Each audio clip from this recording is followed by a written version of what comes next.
We'll get it on camera.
That's the only old car.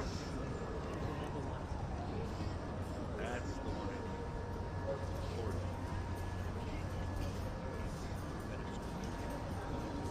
I wish they had a separate staircase to make our lives easier. Not the business area. Yeah.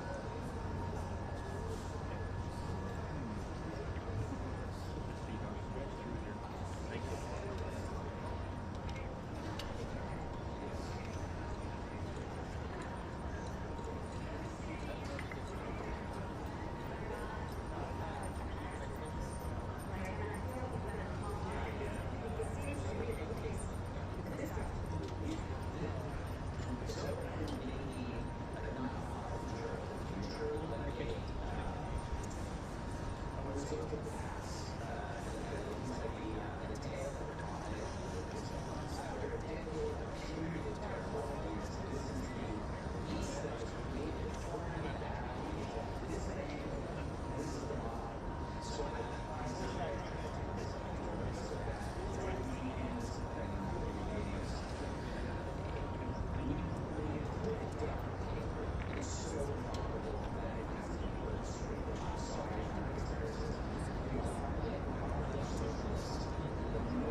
can't eat them. They're Twizzlers from Halloween because they have gluten in them. Okay. Where are we? I think North Brunswick. But just look at the Google Maps. Yeah. East.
Sir, can we ask what you're doing here today? Well, I'm here. Oh, what kind of car? Well, is it a tariff car? It is a car that... Yeah, well, I think, right, and that would be his question, actually. So, you're giving back to New Jersey in the form of sales tax. That's good. Thank you. Thank you, Mikie Sherrill. I did early voting at Hackensack this morning. Whose card is this big guy? Okay. I'm gonna move this. Can you start? Can you come with Can me? I get in here, bro? Yeah. Right there? Yeah.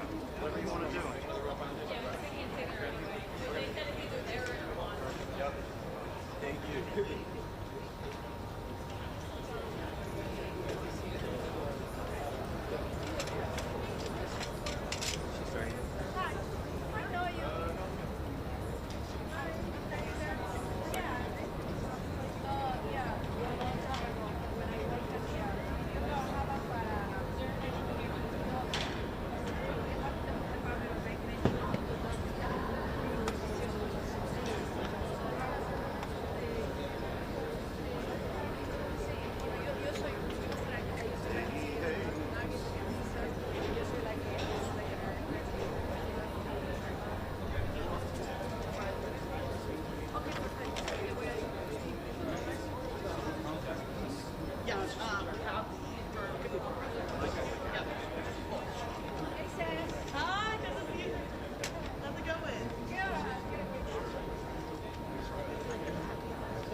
For the live view. Yeah, I have the Wi-Fi. But is there Ethernet or no? Good to see you. Yeah, Jeff. I'm Jeff. I'm shooting for NJ. Is that who you're? I'm associated. I didn't think she had it right. Yeah. That's all right. Cool. What's that? Okay.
image of a lady.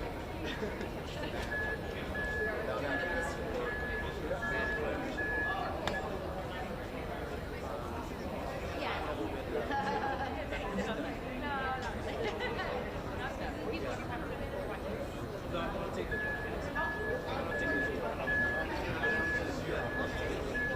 I'm gonna get a sister report on the TV.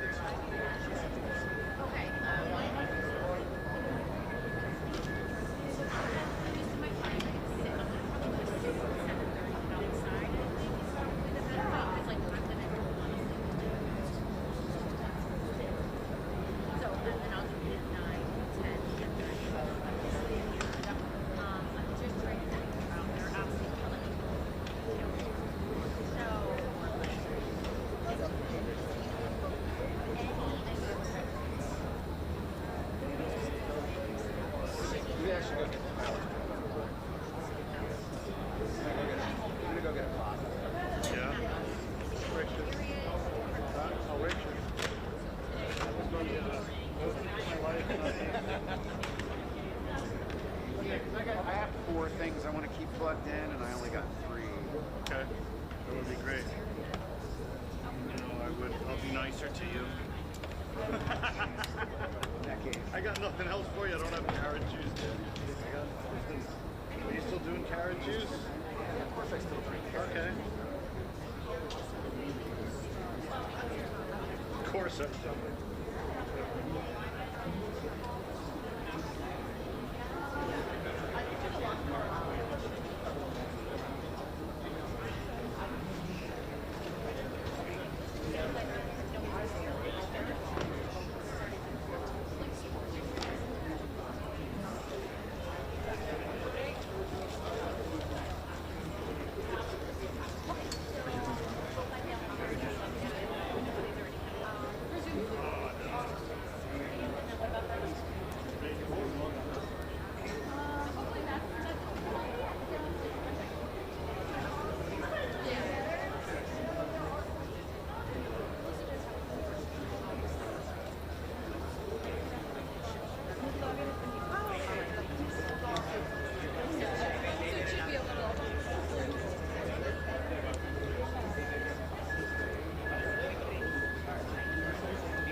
But it's great now. Now it's great. Now there's no more of that. You just want to see my application.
All right, guys, live from Lakewood, New Jersey.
Oh,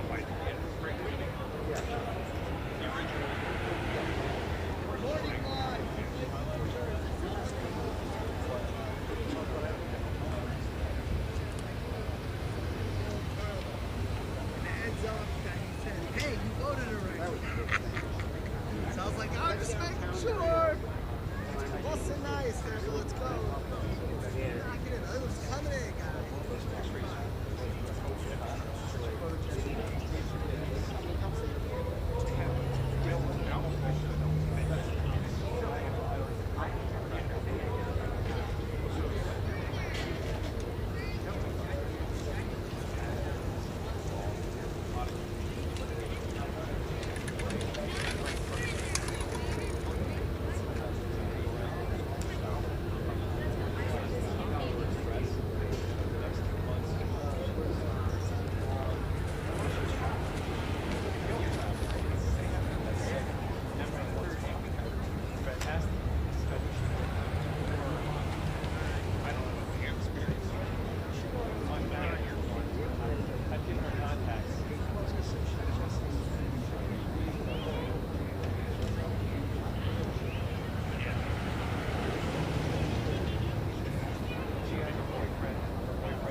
Who you with? Who you with?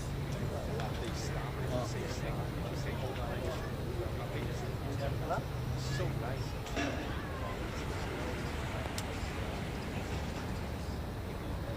Oh. Yes.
1, 2, 3, 4, 5, 6, 7, 8, 9, 10. Hello and welcome. 1, 2, 3, 4, 5, 6, 7, 8, 9, 10. I'm going to go up to the podium now.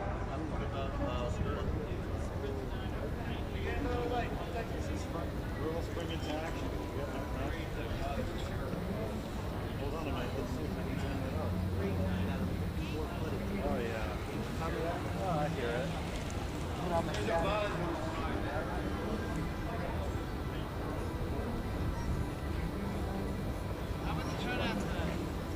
didn't do any of that.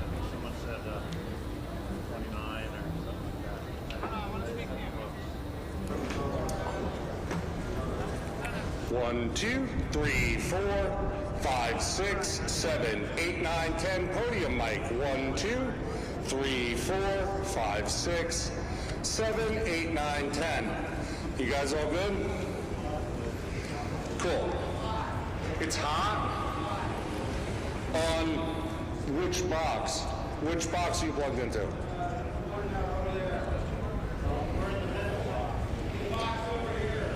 That middle box is line level. So if you're in the middle box, it's a line level box. If you're in one of the end boxes, those are mic level boxes.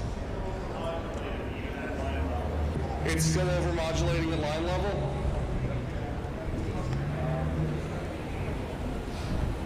One, 2, 3, 4, is that better? 5, 6, 7, 8, 9, 10. Hey, 1, 2, 3, 4, 5, 6, 7, 8, 9, 10. Hello and welcome. Better? It's borderline. You could come down a little more.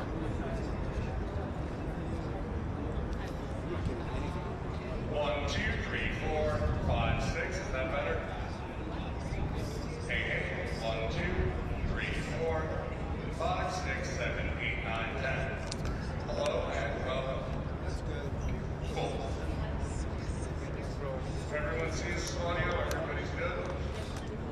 I mean, automatic. Look at the sign I saw.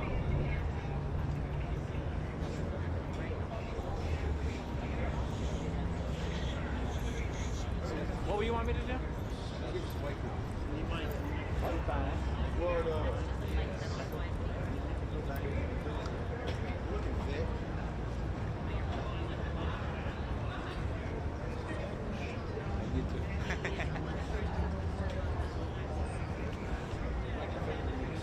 How does that work?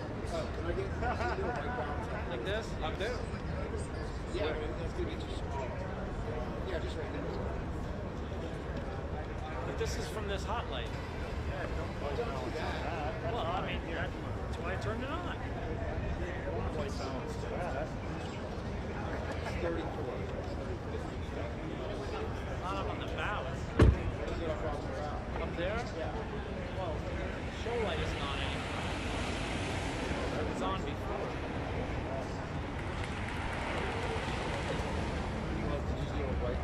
No, not when it's a show light is something they have to stand with. So it'd be nice to get them to turn it back on. Should I go ask? Yeah. And can you go up there and hold up Big. I got 34. What a deal.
trusted in the other room by itself.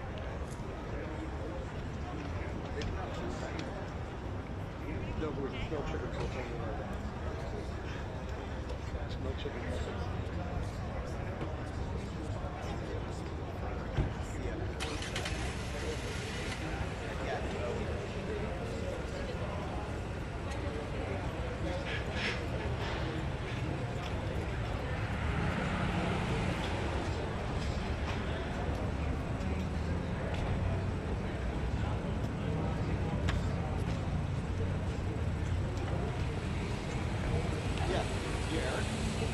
Nick, sorry. Great to meet you. Cool. Okay. Oh, you mean? So I program this tomorrow. So like you can see sometimes I think we need to. Yeah.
the Mikie Sherrill campaign, and their words, they're hoping to land this and make her New Jersey's next governor.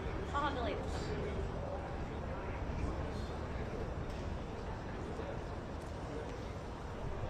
What time do I think they're trying to clear us out of here? They want us out.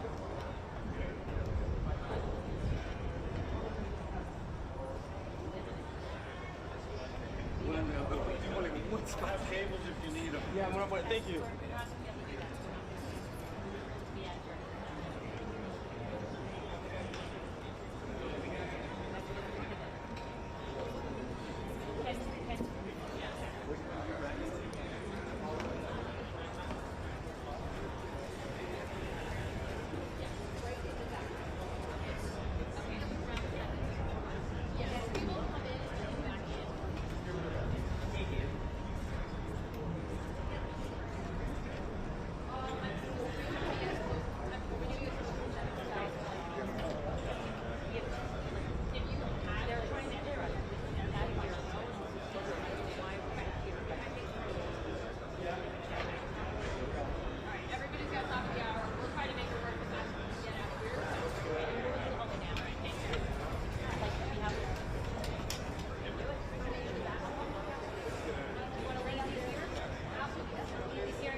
During intense discussions in the cabinet situation throughout their exhausting Gallup 1976 campaign.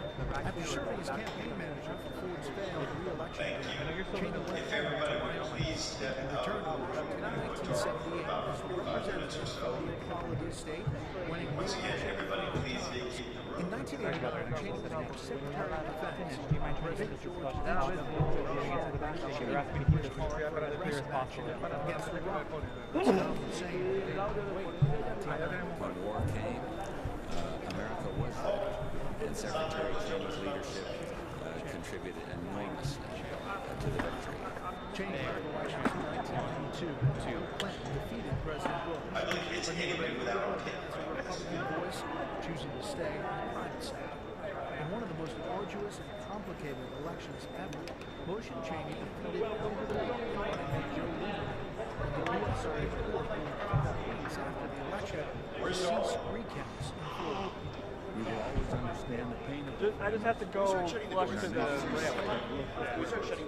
upon their place, this place. Cheney's leadership was put to the test less than a year later. 9/11. Vice President Cheney was a key player in the White House's war on terror. Prisoner post 9/11. Ordered the launch of Operation Iraqi Freedom in 2003. 6 in 10 Americans say they feel it was a mistake to go to war. What do you say to those people? We were elected to do a job. Do everything's right for the country. The Bush White House had asserted that Iraq had weapons of mass destruction, claimed many of those officials were later retracted, and the weapons were never found. Bush and Cheney once made and then because my girls watch this easy. I think kind of guess they like it. Gosh.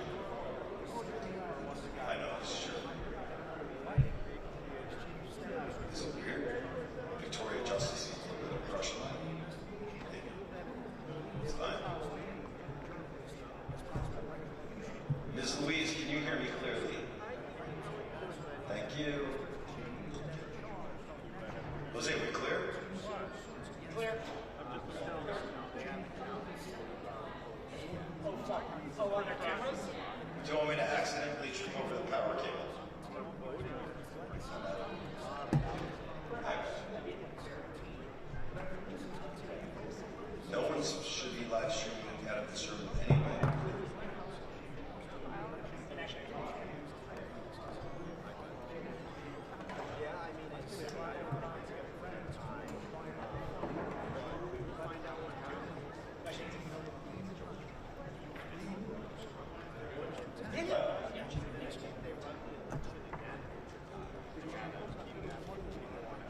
They're showing me right now.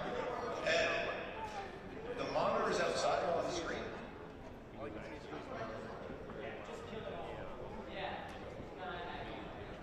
Well, yeah, kill it for outside. All right, guys. I do have to. No, somebody just go outside and turn the TVs off.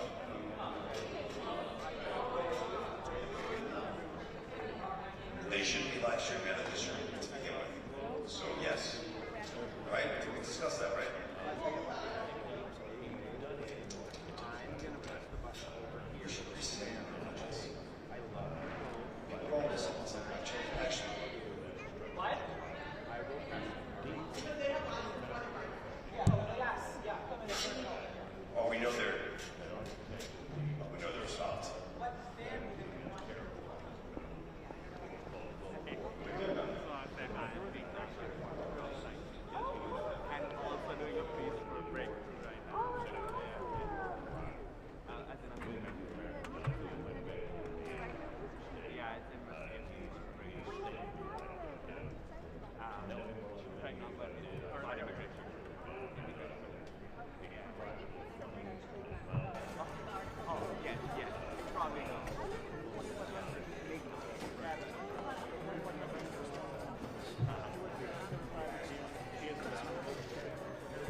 on the other side of that lamp. I mean, of that tripod. I came on Friday. I'm using it 6 a.m. Okay, Chelsea, just put the tripod on the leg behind you.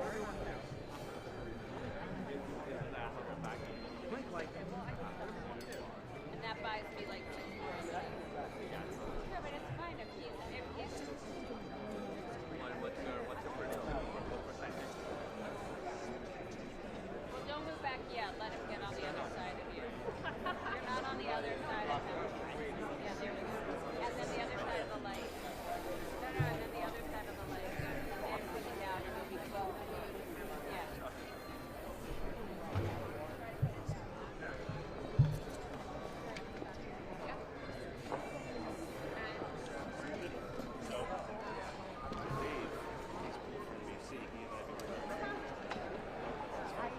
Craig? No, he was really cool. Even though I don't know. We've gained some distance. Like, you no longer like me. No, I like it.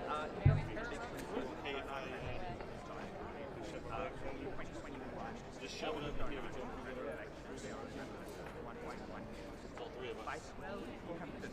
That number is from 512. Okay, great. I'm comfortable with that. It's 1.75 million. We still have way more artists. Is this your light there, or do you have a light on your camera? 2 million. Oh, okay. So you probably want to bring it down. Wow, this is tricky way.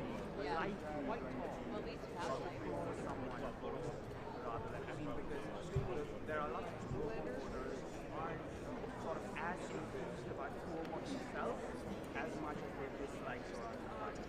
So when we see such a huge change in turnout,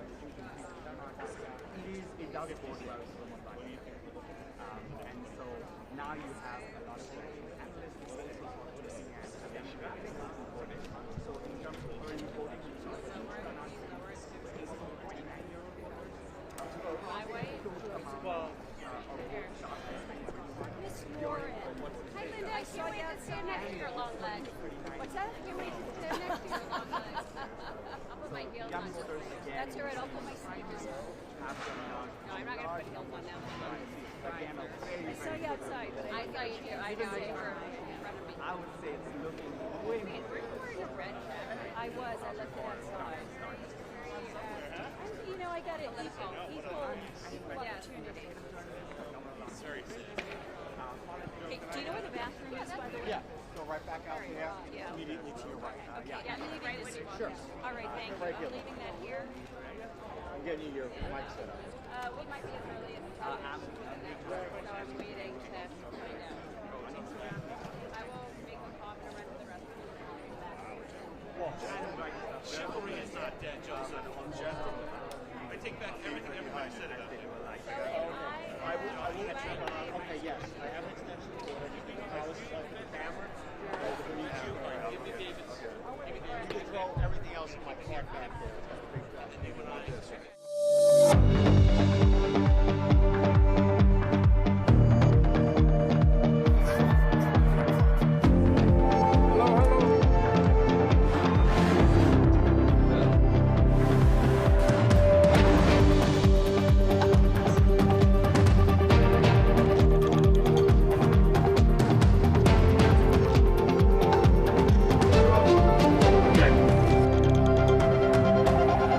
From the Associated Press, this is Election Night 2025. Live from Washington, here is Meg Kennard. It's election night in the United States, the first major round of balloting since last year's presidential contest. And the key races up for grabs tonight could forecast Americans' political feelings headed into next year's midterms. I'm Meg Kennard, here live at our Election Night Control Center in Washington, where AP's Decision Desk will call races across the country tonight, from governor's contests in key states to ballot measures, special congressional elections, and municipal races in some of America's biggest cities. We will have live images coming to you all night from AP journalists across the country, following candidates and their supporters as voting wraps up and the counting begins. Also, throughout tonight's coverage, you'll be seeing 4 boxes on your screen with the live video coming in from our AP teams across the U.S. They will be showcasing the 3 top races we are covering, which you can see right now. In the upper right, you'll be seeing images coming in from the New York City mayor's race. In the lower right, the Virginia governor's race, and in the lower left, the New Jersey governor's race. We have 20 live cameras across the country covering you from the East Coast to the West Coast. And we will also be bringing you information on polls as they close across the states voting tonight, as well as AP race calls, as winners are declared by our decision team here in Washington. Joining me throughout our live coverage tonight is AP White House correspondent Zoran Mamdani. Zoran, hello. Happy election night. Happy election night to you. I always feel good if it's election night in America. You and I are right here. Where else could we be? Where else could we be? Let's take a look at the map of everything that's happening across the country tonight and kind of get our bearings. You can see now states highlighted in green. Those are where we're watching key races, and some of the first polls will be closing within the next half hour in Virginia and Georgia. In Georgia, that's where residents of Atlanta are electing a new mayor. So, Zoran, can you set the table for us briefly, just taking the big picture, the big look of across the country, kind of what we're looking at tonight? With such narrow House control, redistricting has kind of taken over this election. So let's start with California. Proposition 50, a Democratic push to redraw 5 districts and essentially strip them of being GOP seats. Democrats only need to gain 3 seats in the House in next year's midterms to take House control. Republicans obviously trying to hold on to it. They had already mounted their own redistricting battles across the country, including in Texas, which is kind of where it got off to a start. And Texas, by happenstance, has the only congressional race of the night, and that's a special election to replace Democrat Sylvester Turner, who passed away earlier this year. Right. Okay. So a little bit of congressional mixed in with some of these other races that we're following. So now let's go specifically to the East Coast, and those are where some of the bigger contests that we're following tonight are happening. On your screen, you can take a look at this map. Those states highlighted in green, those are the gubernatorial race states of New Jersey and Virginia. That big red circle, that's New York City, which has tonight's marquee contest, that mayoral race. So thinking about these gubernatorial contests, particularly Zoran, just kind of remind us what's at stake tonight. 2 of them, New Jersey and Virginia, the only 2 states in the country that elect their governor the year after a presidential race. And they have both been kind of a bellwether. After that first year of a presidential administration, they historically have voted in a governor of the opposite party that holds the White House. So a lot of attention, really more than usual, nationally has been paid to both of these races. You have Abigail Spanberger, who's a Democrat congresswoman from New Jersey, running against the lieutenant governor, Winsome Earl-Sears, who would become the first black female governor anywhere in America if she were to win. Either way, Virginia will get its first female governor. Then you look at New Jersey, Mikie Sherrill, another Democrat congresswoman, taking on someone Donald Trump has backed very heavily, Jack Ciattarelli. He's a state lawmaker. He had once come out against Trump. The president now strongly, just a few minutes ago, urging supporters to back him. This essentially becomes a referendum on what these first 9 months or so of the Trump administration have looked like to a lot of Americans. Always interesting to get those first looks, and this being our first major round of elections since Donald Trump's return to the White House. So we're seeing it right there, and we'll be keeping a close look. And he, of course, has had an outweighed presence in all of this. Absolutely. Thank you, Zoran. We'll be diving more into all of those races tonight. We'll return you now to our live pictures from across the country, including right here in Washington, where we have a live look at our AP Washington newsroom. That's where our race callers will be hard at work tonight, analyzing voter data, and where we will be going live later for a conversation about AP's role on election night. As you can see otherwise on your screen, we continue to have live pictures from New York City campaign rally for Zoran Mamdani, as well as a shot from the Virginia governor's race and also Andrew Cuomo's campaign rally site there in New York City. We will be back to speak with some of the AP reporters on the ground covering that marquee contest tonight, the New York City mayor's race. Back soon.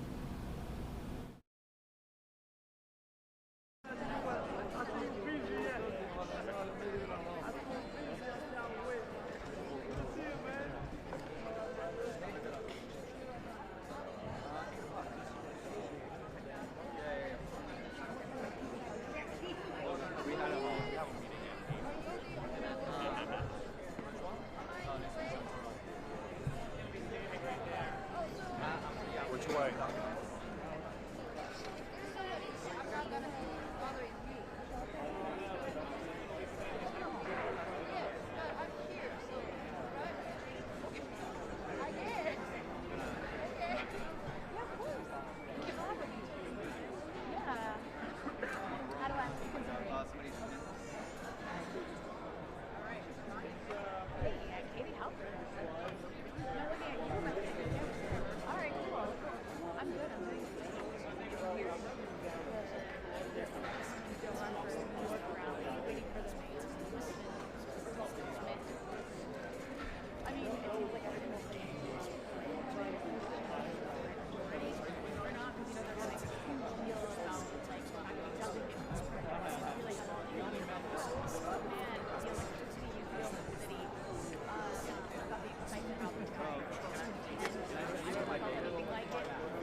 From the Associated Press, this is an Election Night 2025 update. Live from Washington, here is Meg Kennard. Welcome back. You are now looking at live pictures from some of those top races that we are covering across the country, including the Virginia gubernatorial contest and the New York City mayoral race.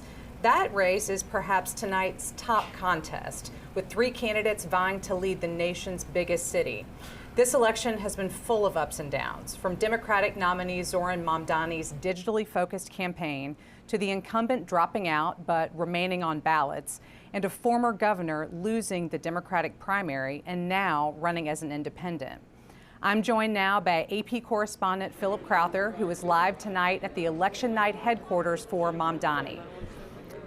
Philip, it's great to have you with us. If you could start by just giving us a lay of the land and what you're seeing and hearing there on the ground in these closing hours, really, of this campaign. Yeah, quiet here right now inside the ornate Paramount Theater in downtown Brooklyn. No members of the public, no supporters of Zoran Mamdani, the 34-year-old state assembly member, have arrived here yet. There are a lot of members of the media here, though. There is huge interest in this New York City mayoral race. We don't expect to see Zoran Mamdani for another few hours yet because, well, first of all, voting is still underway here in New York City until 9 p.m. Eastern time. It began at 6 a.m. this morning, and all indications are that turnout is very high indeed. The latest numbers come to us from 6 p.m. local time here in New York City, from the New York City Board of Elections, that says that 1.7 million New Yorkers have cast their ballots so far. That's the largest number in a New York City mayoral race in the last 30 years. There was early voting also here in New York City that was very popular. Today, on this election day here in the city, we saw 2 of what is considered a 3-horse race. 2 candidates cast their ballots in the city today. That was, of course, Zoran Mamdani, the 34-year-old, very much considered the front runner in the latest polls over the last few weeks. He cast his ballot in the borough of Queens, and his closest competitor, who he beat, of course, in June in the Democratic Party primary, that's Andrew Cuomo, the former governor of the state of New York. He cast his ballot in Manhattan. There is one more candidate, that's Republican Curtis Sliwa, in again what is considered a 3-horse race to become mayor of New York City. As I mentioned, interest in this contest here in New York City is huge. We have seen this turn from not necessarily a local race, but certainly not a national one, into a race with national consequences and certainly national interest. And here tonight we are seeing international interest as well, with media members from around the world here in Brooklyn tonight. In fact, what we see here around us is more akin to a national primary contest or even a presidential candidates rally in terms of how many people we are seeing here tonight. It's a really big night for the Democratic Party, who will find out whether a Democratic socialist will become the next mayor of New York City. And from here, we will also be bringing you the analysis of how Democrats are doing in the other races in the country. You already mentioned the races for the governorship in Virginia and New Jersey, 2 of the most important races tonight on this election night. Thank you so much, Philip. And you're right, we will be coming back to you later for more analysis in this and other contests. So thank you so much. Looking forward to that as well. Next up, we are going across the river to New Jersey, where the governor's race has at times been a bellwether for how voters are feeling about the party of the sitting president.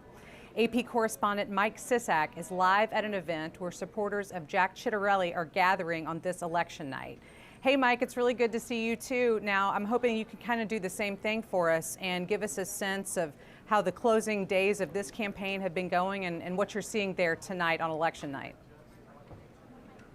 Good evening, Meg. Yeah, we are here at Jack Ciattarelli's headquarters in Bridgewater, New Jersey. Much like at the venue where Phil is, no supporters yet in the room. It's all media here gathered doing reports as we await the closing of polls at 8 p.m. Eastern Time. But there are many supporters at this hotel gathered in the lobby. a festive mood as the last votes are cast. Jack Ciattarelli is the Republican candidate. He's facing off with Mikie Sherrill. This is an open election. Phil Murphy, the incumbent governor, is term limited. He's serving out the remainder of his second term and is not allowed to run again. So you have Jack Ciattarelli making his third attempt to become governor of New Jersey. He lost in a primary in 2017, and he lost to Phil Murphy by just 3 percentage points in 2021. And then you have Mikie Sherrill, who's a U.S. representative, member of Congress. She represents the suburbs in northern New Jersey. She's been in Congress since 2019, and she's even been talked about as a potential candidate down the road for the White House. But as you said, this is a potential bellwether referendum, not only on the president's party, the Republicans, but also on Democrats. In this race, in the last few days, President Donald Trump held a telephone town hall in support of Jack Ciattarelli. He called Ciattarelli a great candidate. And one of the key issues in this race is the cost of living, particularly the cost of energy. And Donald Trump said that Jack Ciattarelli, to him, is the best candidate, the best person he knows on energy that isn't involved in the energy field. And he also said, without citing any evidence, that Jack Ciattarelli will bring down energy prices for New Jersey homeowners by half, whereas he accuses Mikie Sherrill of potentially raising those prices by double. Now, Sherrill, she is proposed an emergency order, one of her first acts as governor, if she's elected, to freeze energy costs from being hiked. That is a critical issue in this race. And she's also focused on fighting Trump. So again, we go to that theme of a referendum on Donald Trump. One of the issues that she has seized upon is Trump's decision to freeze funding for the tunnel linking New Jersey and New York City, the Amtrak rail tunnel. So polls close at 8 o'clock in New Jersey, and we will be watching the votes here from Jack Ciattarelli's headquarters in Bridgewater.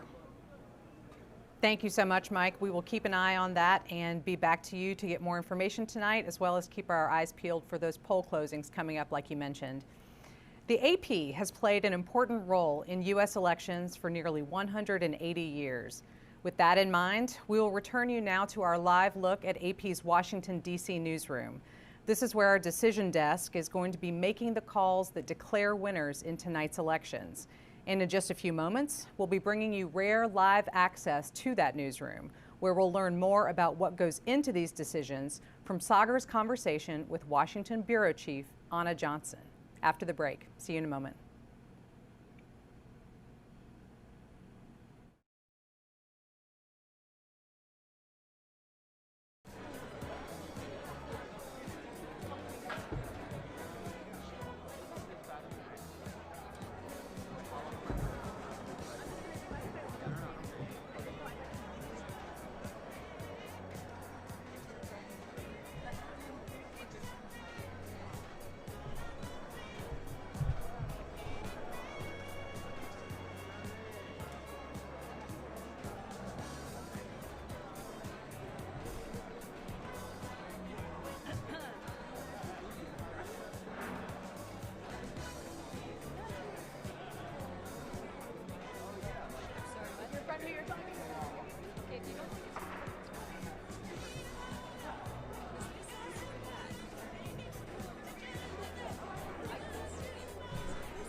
From the Associated Press, this is an Election Night 2025 update. Live from Washington, here is Meg Kennard. Welcome back. The Associated Press has long been known for our coverage of U.S. elections. Sagar is downstairs in our AP newsroom with Washington Bureau Chief Anna Johnson for a conversation about the role that AP plays in United States elections. Sagar, take it away. Election night, obviously a big night on the calendar every year. It is the biggest night on the calendar here at AP Washington, and the person who knows best how to tell us exactly what goes on behind the scenes. How do these races get called? Anna, give us a sense of all this activity and what it'll be like for the next few hours. Yeah, so we are in the Washington Bureau. This is where it all happens on election night. Behind me you see reporters, editors, producers, all working on the coverage of all of these races around the country. We also have our elections team, and what that means, we have our race analysts, our vote count team, and of course our decision team, they tally up the vote, they analyze the vote, and they will declare winners in these races tonight. We always call this internally the AP's single biggest act of journalism. For a company that does incredible amounts of journalism every day, what is the scope of this and the tradition, and what does it mean to the AP and to everyone here to be able to pull this off, essentially? Elections are just a fundamental part of the Associated Press. We've been calling races since 1848, so a really long time. And, it is one of those events that it truly is sort of the single largest act of journalism. The whole company gets involved in our elections coverage in some way, shape, or form. And so on election night, it's always a special place to be here in the Washington Bureau and to see and be part of all of this. Obviously, this is an off-year election, so it's a little smaller than what you might see in a midterms or presidential election when we're calling, 5,000 contested races. It's a bit fewer races this time around, but it's still just a huge part of who the AP is. And this is not just for internal use. This is not what we're putting on the wire or on the radio or on TV. This is going out. What we call here is going out all over the place. Absolutely. Obviously, it's on our platforms, but we have customers all over the United States and all over the world who depend on the Associated Press, on our coverage, and of course on those race calls. They really do. And so once the AP calls a race, you'll see that all over the world. We've got poll closings coming up, so we will let you get back to it. Thank you so much, Anna. Thank you. A lot more votes to come in, a lot more races to call, and we will have it all for you later on after we get back to Meg Kennard. Thank you, Anna, and thank you, Sagar. We will be utilizing and relying on information coming from that newsroom all night on this live stream, and we thank you so much for that. We will be back with you near the top of the next hour as polls start to close on the East Coast, and as we draw closer to some of tonight's first AP race calls. We'll return you now to live pictures across the country, including New York City and Virginia, where we have images coming into us now from Democrat Abigail Spanberger's campaign. Polls will be closing soon in Virginia, and we will be bringing you more information on that contest as this live stream continues. Back with you soon.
From the Associated Press, this is an Election Night 2025 update. Live from Washington, here is Meg Kennard.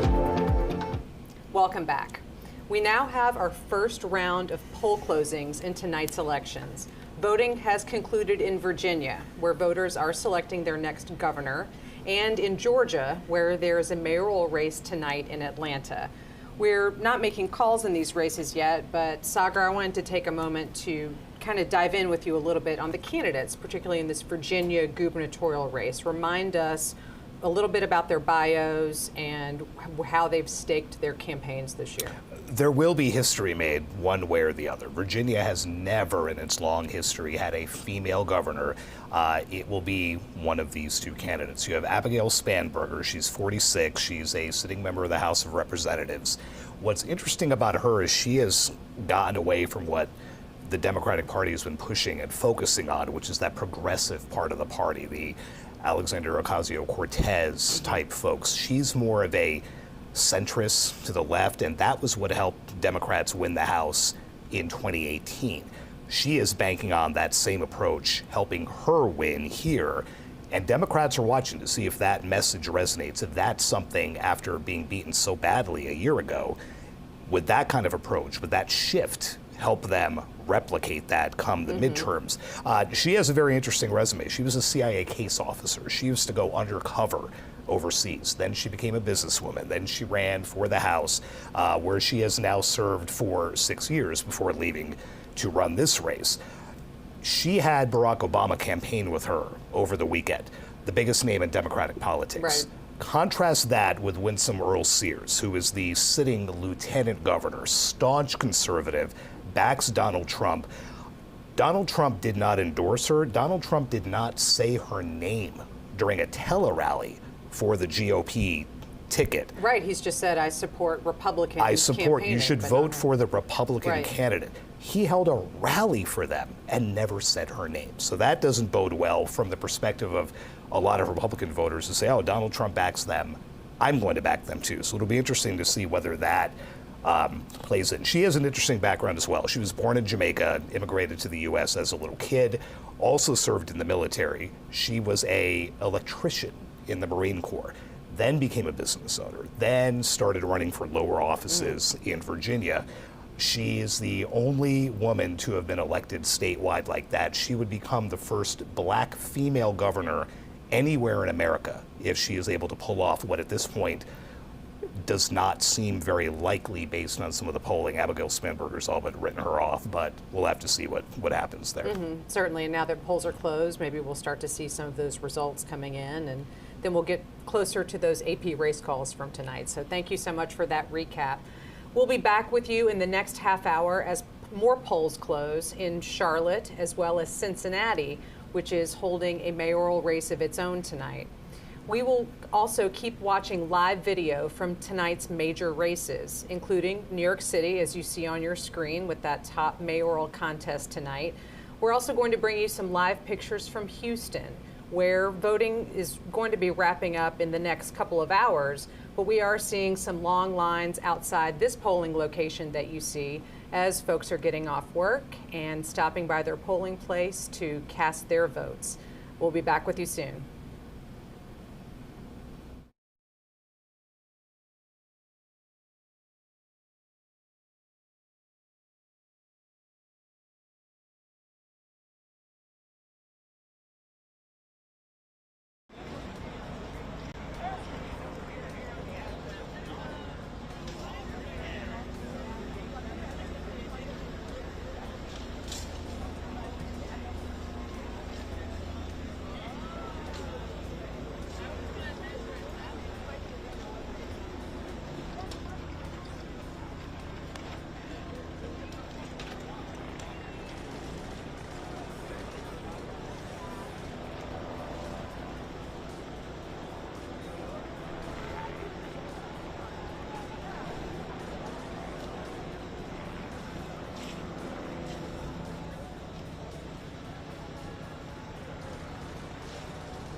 No, I have not listened.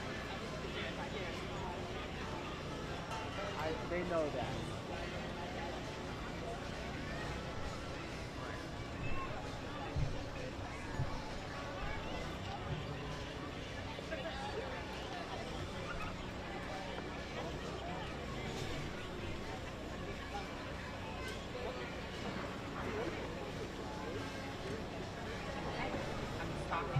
Hello.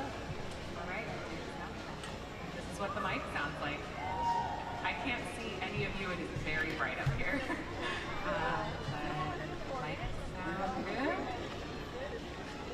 All right. I'm just going to keep talking for a minute. Oh, I see. Okay, I understand who this is for now. Sorry. Very confused. Let's tell the story. What did I have for breakfast? I had a weird little bowl from Costco. I can say about the run of the night, sure, that at some point Zoran Mamdani will be here. And yay! Yes, we are hoping for a woo. And he will speak. We'll play some music. There will be some tables set up here in the front for folks who want to lean. We'll have some room for dancing. And yeah, we'll dance. We'll have a DJ over here. The DJ played at our soccer tournament. He was great. It definitely sounds a little echoey up here. I don't know if it's supposed to, but if it's not supposed to, the echo to the stage is quite a lot. It remains very bright, so still just looking at a bunch of lights. Oh, that's better. Thank you. Okay, gotta keep talking. Thank you. Yeah.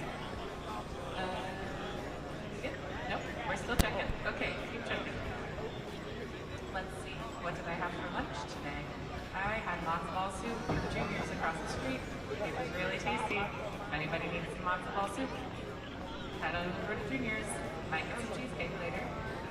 Oh boy. Yep. Can somebody yell if you still need me to be talking and I'll keep talking? Okay, keep talking, please. Great. I'm going to continue talking. Well, let's see. Today is November 4th. It is election day. Polls opened at 6 o'clock a.m. Hope they close at 9 on schedule. We're getting a teleprompter set up here. This is nice. There's a person taking my photo. Great. I'm glad I got my glam on before I did sound check. We are still checking. Back. We're deciding what walkout music will be played this evening. It's going to be a big surprise, or you might hear it in like 2 minutes. One or the other. And we're still checking. How does it sound out in the house? Keep going. Okay. Wow. Thank you, Corey. Hello. All right, we're checking. We are at the Zoran Mamdani election night party here at Brooklyn Paramount, which is located in Brooklyn on Flatbush Avenue. What other fun facts do I know about this building? The ceiling is very pretty. You should look up if you haven't looked up yet. The ceiling in the lobby, also very pretty. Lots of different lights you can put on that. This used to be a basketball court, which just feels like a very weird space to have a basketball court. And I wonder if the ceiling was the same when it was a basketball court. Ooh, I hope you guys are getting your sound. Let's see. What else? I don't think anyone will use the handheld mic. They will just talk right here. We're going to keep going. Thank you, Corey. Yes. Okay. And we are sound checking. People can hear me talking. Just going to keep talking. Corey, what else should I tell the fine folks of the room? Let's see. It's going to be a fun part. We're going to do lots of dancing. That table just looked like it was about to fall over. Good catch for a person who caught that table. We are still talking into the mic. Here we go. Oh, he's cutting our videos. I am talking. All right. Let's see. What are we talking about?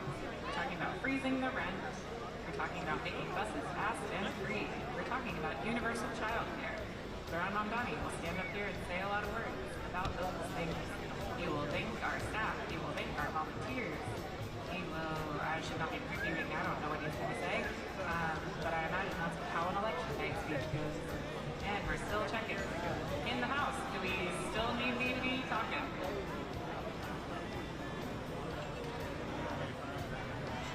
All right, I think we're done sound checking.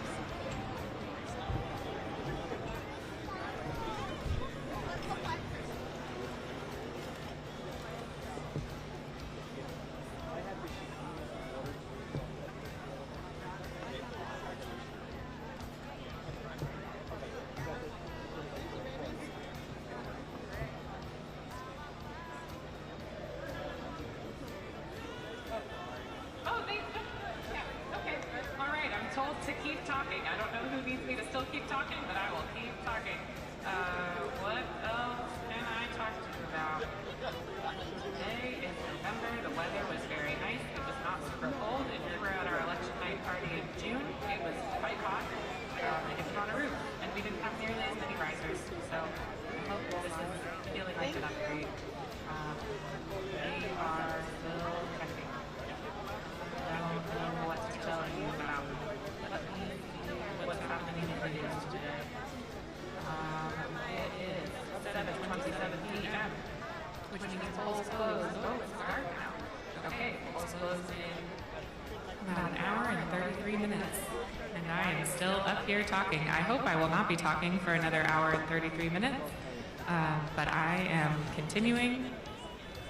Yes, so the news cameras did not woo that they need me to keep talking. They told someone, okay, I hope you guys are getting your audio set. I can't see any of you, so if you need me to keep going, I'm just going to keep talking. What else can I talk to you about? This is why I don't make the campaign speeches. What is the weather report? Yes, that's a great idea, Matt. Thank you so much. All right, we're going to look at what our weather report is. So today, Tuesday, November 4th, it is currently 54 degrees. It looks like it's quite nice outside. I have not been outside in a little while. It's going to stay pretty steady at 55 degrees, but it's going to drop maybe down to about 49 by the time this party ends. We've got a nice forecast this week, actually. Not a lot of rain. Going to be high of 61 tomorrow, high of 64 on Wednesday, dropping down to 54. Maybe I have found my career here as a meteorologist. Dropping down to 54 on Thursday, and then back up to 58 on Friday. Saturday, nice and warm, high of 65. Definitely getting into that fall weather. Looks like a little bit of a chance of rain on Sunday. And then clear skies again, nice and sunny for the rest of next week. It's going to be a bit cold a week from today, high of 44. Current conditions right now, we've got wind at 6 miles per hour, 33% humidity.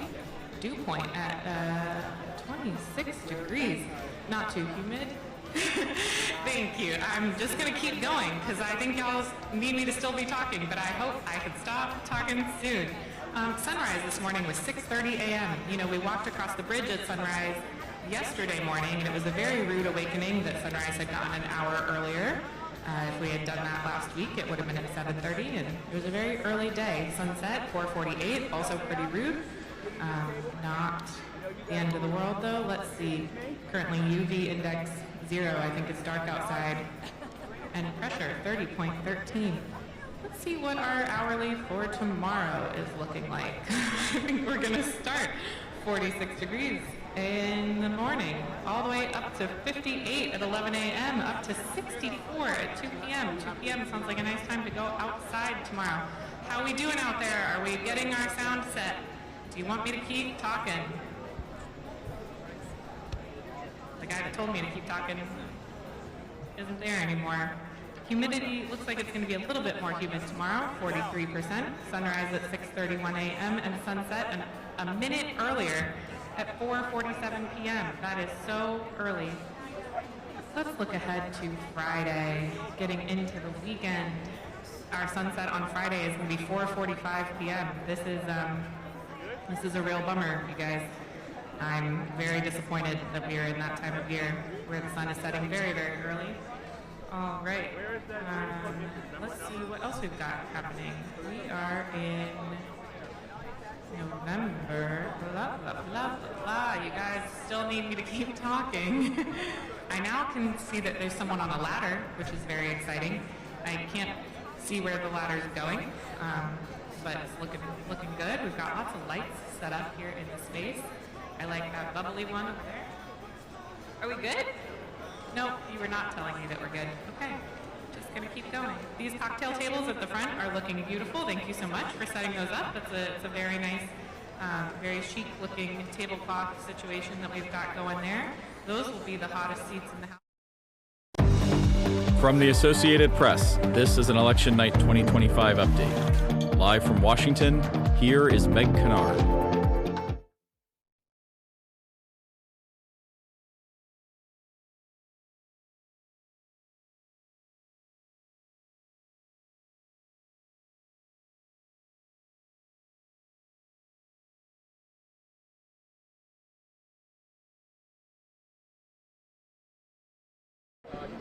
What about now? No, I've got nothing. Back to you, Philip. Just to let you know, I've got nothing through IFB right now.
From the Associated Press, this is an Election Night 2025 update. Live from Washington, here is Meg Kennard.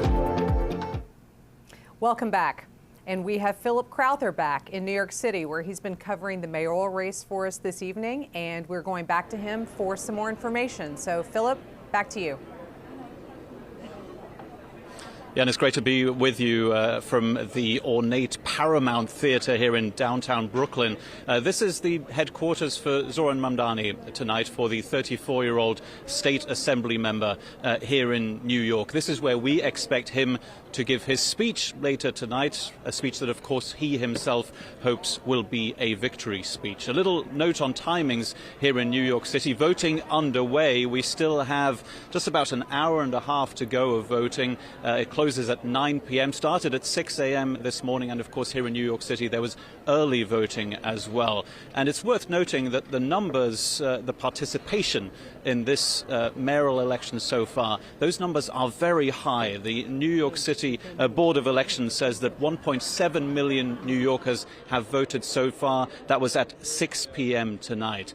Now, I mentioned earlier when we spoke, Meg, about the interest in this race, and that I noted that I hadn't seen this much media interest in a mayoral race, and certainly hadn't seen this much media interest in anything maybe outside of one of the big primaries ahead of a presidential contest, or even a rally held by a presidential candidate. We're seeing interest from local media, from national media, also from international media. A lot of journalists here, and among them is Tara Palmieri, who's joining us now here at Zoran Mamdani's election night party. Tara Palmieri, who hosts the Tara Palmieri Show on YouTube. Thank you very much for joining us here. Thanks for having me. It's a pleasure. Now, we mentioned the enthusiasm around Zoran Mamdani and also the interest in this election, first of all, those high turnout numbers. Have you noted that enthusiasm here in New York City for Zoran Mamdani, like a lot of people have mentioned over the last few days and weeks, as interest has ramped up? Absolutely. I mean, you've seen early voting through the roof. My doorbell has been rung many times as people have tried to encourage get out the vote. There's always been this sort of enthusiasm around him. He is seen as a wrecking ball for the establishment. Andrew Cuomo, his rival, is seen as an avatar of the establishment. And he has just brought this enthusiasm for progressive politics back to the city after, I think, an electorate pretty disillusioned by Eric Adams and his tenure, and really hoping for more programs that, people in this city who are struggling with affordability can enjoy, so that the city can be for strivers, not just for the hedge fund types, for the Wall Street titans, that people who come here to dream can have a chance. And so you're seeing a lot of young people coming out, and they're the ones who are really hitting the streets and the pavements for Zoran. And I haven't seen anything like this, even from Bill de Blasio's campaign, even though he ran on a very similarly progressive agenda. It's just that Zoran is sort of this once-in-a-generation type of candidate in the way that he speaks to people in his social media posts, his youth. I mean, he's 34 years old, right? This big smile, his viral videos. He's kind of illuminated what it is to be a New Yorker with his, videos of eating halal and talking about what everyday New Yorkers care about. And, in contrast, you have someone like Andrew Cuomo, who really hasn't done much retail politicking at all. He hasn't been shaking hands. He really ran what some would call a Rose Garden campaign after the debate, an event, 2 events a day. You would think that someone who's really fighting for it would work harder, but he's had the establishment behind him. He's had the retail lobby. He's had the donors. And Mamdani's run a grassroots campaign with a lot of really wealthy people working against him. And Mamdani's somebody who, as we noted from what you said, a lot of people think they know on first-name basis, right? He's known as Zoran simply by a lot of voters here in New York City. Now, what are some of the reasons that voters have told you why they are voting for Zoran Mamdani? Now, he is the front runner, of course, to become mayor of New York City tonight. What are some of those main reasons? Do they fit with the program that he has as mayor of New York? I think it's absolutely about affordability. I mean, he is promising child care for all, universal child care. That's very popular in New York City. We're very close to it. There's 3K, pre-K, and that was actually established under Bill de Blasio. Some see him, it's expensive, but they want him to keep extending it, and he may be able to. Universal busing is very popular.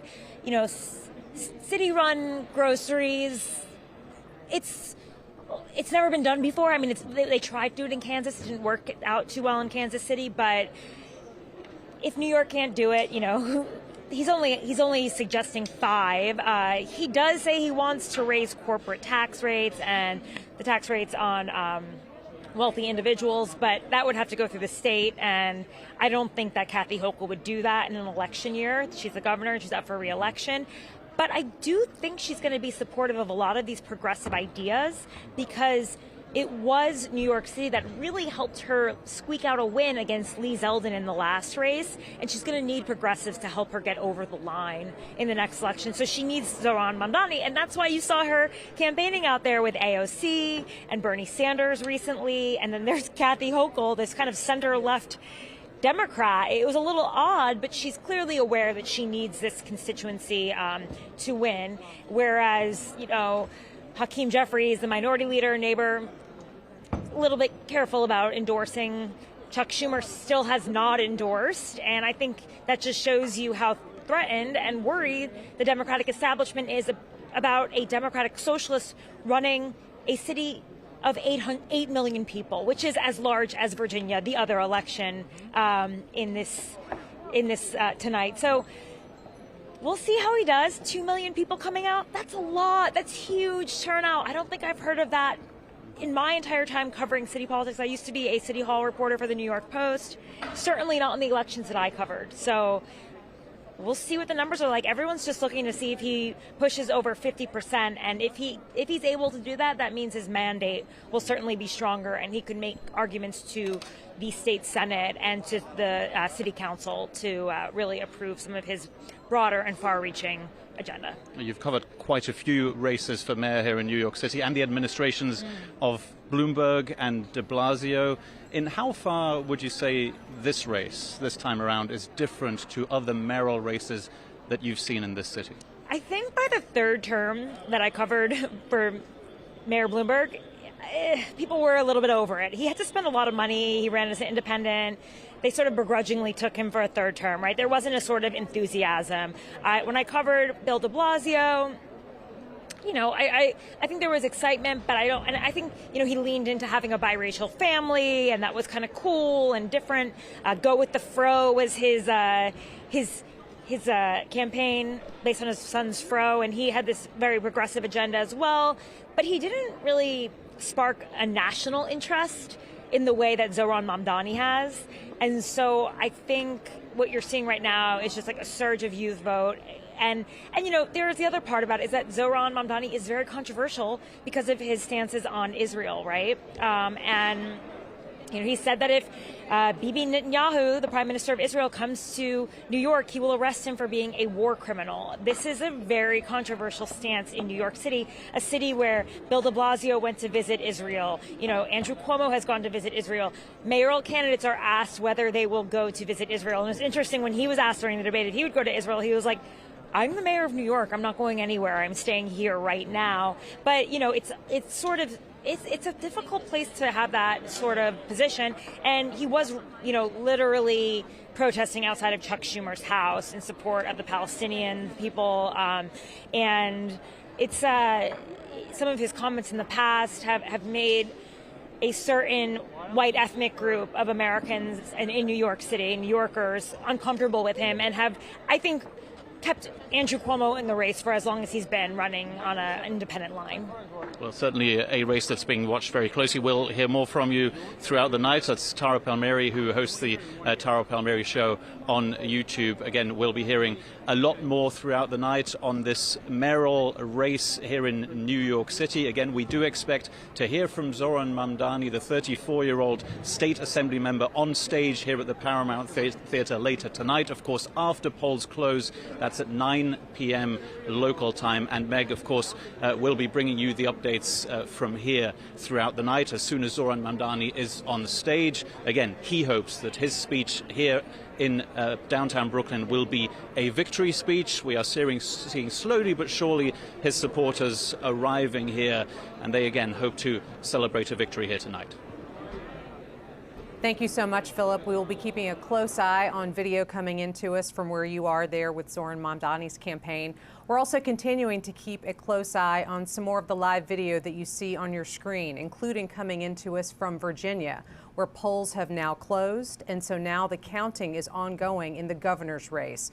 We are at the campaigns for both candidates, for Republican Winsome Earl Sears, as well as Democrat Abigail Spanberger. So we will be bringing you those live images and keeping our eyes peeled for any incoming AP race calls as they are made. We will bring them to you. Back soon.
From the Associated Press, this is an Election Night 2025 update. Live from Washington, here is Meg Kennard.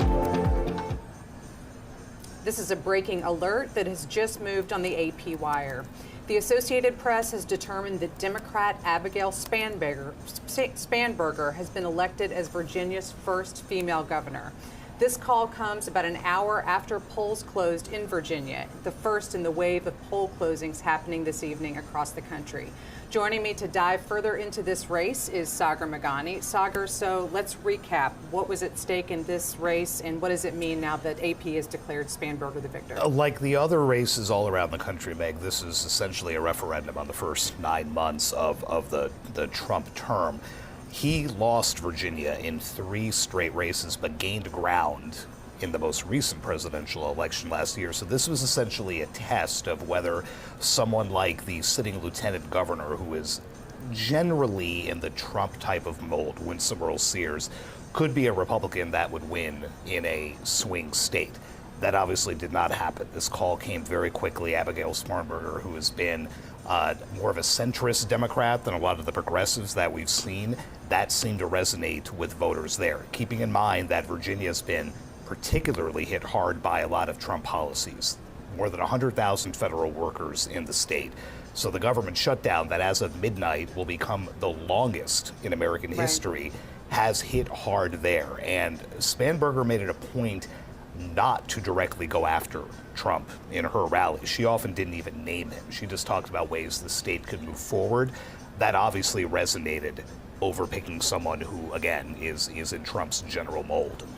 So definitely in this campaign, and I've seen it every time I'm here in Washington, all of the ads, the influx of discussion about things that the Trump administration has brought to Virginians, but also coming from here in the capital area, spilling over into Virginia, as you referenced, that could have been on a lot of people's minds. This is partly what the GOP feared, was that there would be backlash, and there always is the year or two after a presidential election. But again, this was a testing ground of sorts to see whether that Trump message played. It did not. It's notable that the president barely backed Winsome Earl-Sears. We mentioned it earlier. He had a tele-rally for the candidates last night. Never once said her name. Right. All he generically said was vote for the Republican. Didn't say her name, never endorsed her, never stepped foot in Virginia for campaign purposes. So he essentially stayed out of it while giving full-throated support to the GOP candidate for governor in New Jersey. This was categorically the opposite, and as a result, Democrats win back the governor's seat after Glenn Youngkin, the Republican, won 4 years ago. Right. Thank you for that analysis. We'll be keeping our eyes out for more AP race calls as they come in. As you can see on your screen, we have images coming in, live pictures from Spanberger's campaign rally in Virginia, as well as Republican Winsome Earl-Sears. So if either of these candidates come out to speak to their supporters, we will be bringing you those images and comments live as well. For now, we are also going to show you some images coming from Pennsylvania, where Philadelphia is counting votes. Polls have closed in that state of Pennsylvania, which is considering elections that have impact on the state's Supreme Court there. So we will return you to these live images. Polls have closed, as a reminder, in new states as of this hour, including Pennsylvania, Massachusetts, Maine, and New Jersey, where we still have our eyes on that gubernatorial contest as well. We will be back with you soon with more information coming into us from AP journalists across the country, as well as AP race calls as they come to us from our decision desk. Back soon.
la gobernadora de Virginia. Recordemos que Spanberger ha dicho que en todo caso de llegar va incluso a no colaborar con ICE. Ya empezamos con más dentro de julio y vuelvo enseguida. Por eso de Nueva York.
joined by the next First Family of Virginia. Please welcome the Governor-elect of the Commonwealth of Virginia, Abigail Spanberger.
of the Commonwealth, a message to our neighbors and our fellow Americans across the country.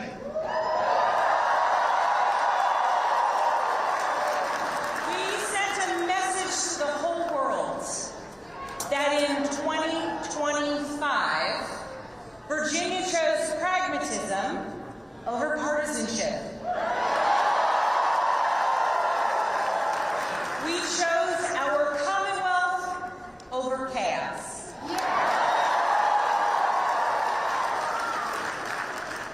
You all chose leadership that will focus relentlessly on what matters most. Lowering costs, keeping our communities safe, and strengthening our economy for every Virginian.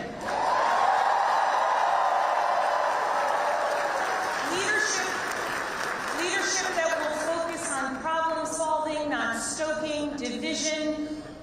We chose leadership that will always put Virginia first. And Virginia, I cannot wait to get to work for you.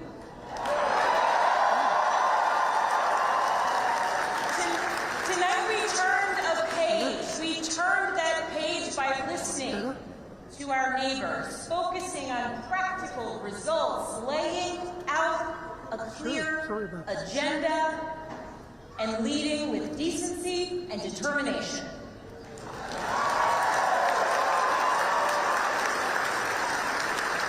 To everyone who helped us achieve this win, from the bottom of my heart, I thank you.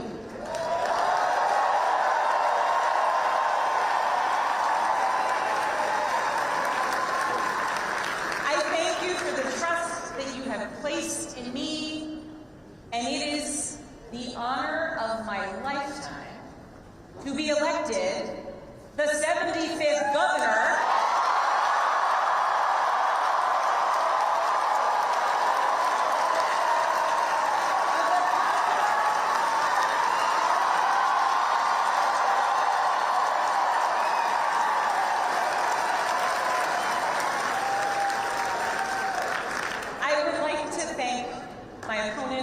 for a hard-fought race, the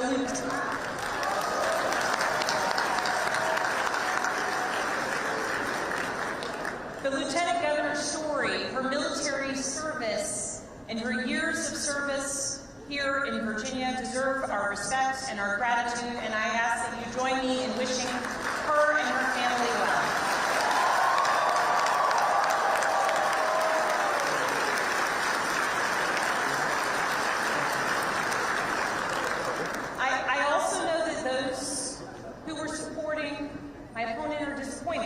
Today. And to those Virginians who did not vote for me, I want you to know that my goal and my intent is to serve all Virginians.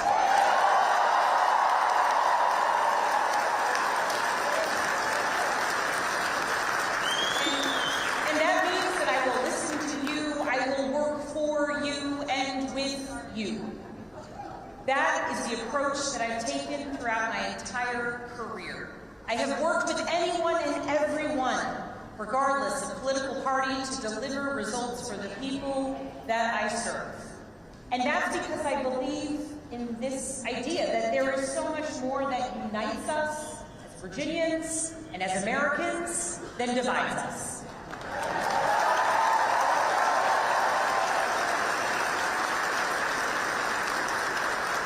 And I know in my heart that we can unite for Virginia's future, and we can set an example for the rest of the nation.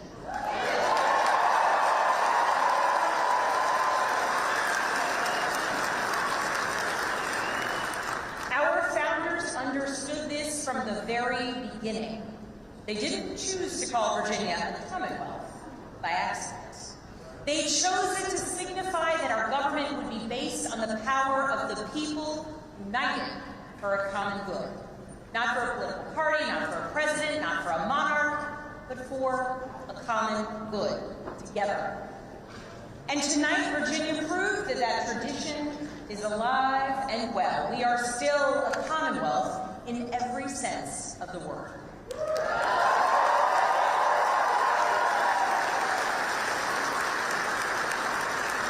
We are built on the things we share, not the things that pull us apart. And I am proud that our campaign earned votes from Democrats, Republicans, Independents, and everyone in between.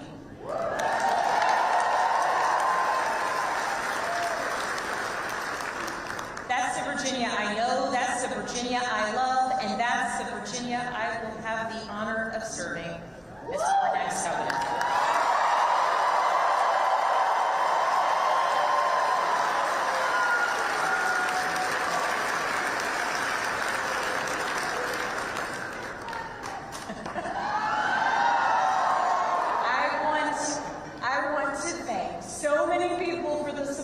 That they have given to our campaign. Thank you for your work. Thank you for your support. To our tireless volunteers, to those who believed in me, thank you.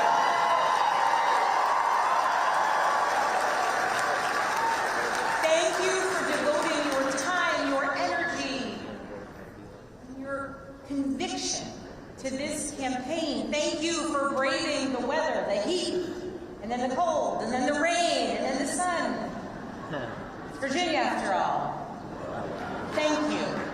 Thank you for talking to your neighbors about the importance of this race. Thank you for recognizing that when we went person to person engaging, that we could bring people not just into supporting our campaign, but into engaging in our democracy. Thank you.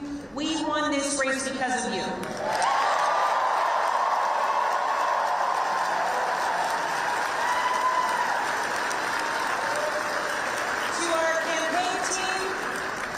You're the best in the country.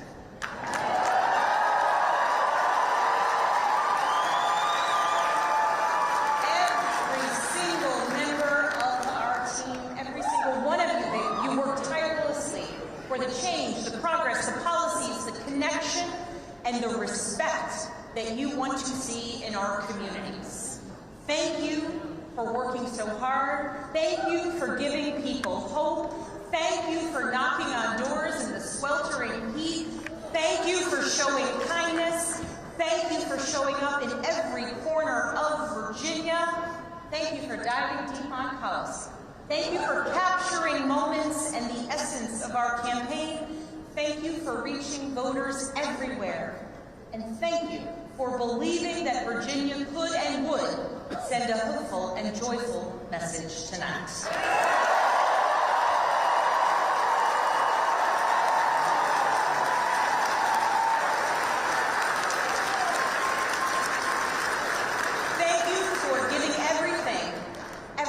This campaign and then some. And thank you to my family.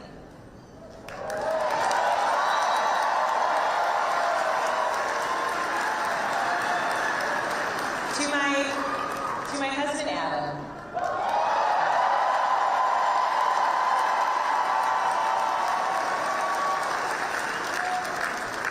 My partner in everything. I love you with my whole heart. I am grateful for you, and it is very strange to declare my love for you in front of millions of people.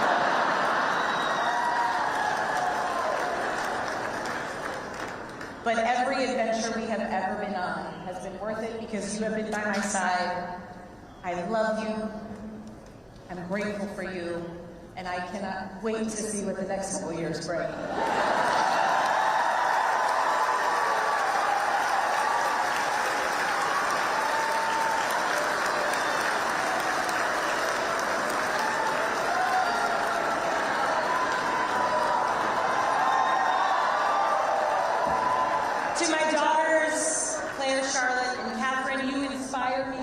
Motivate me every single day.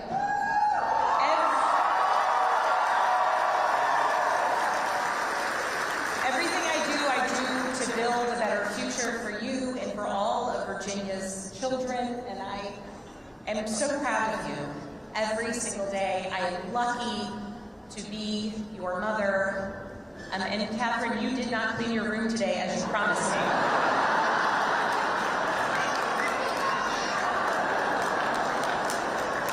Working on it. If I was working on it, we wouldn't have won this election, okay?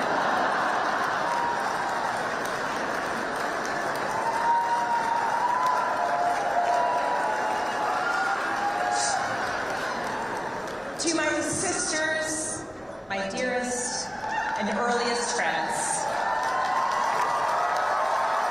I love you. I love you, I love you, I love you. To my friends who have traveled from around the world to be here with me today,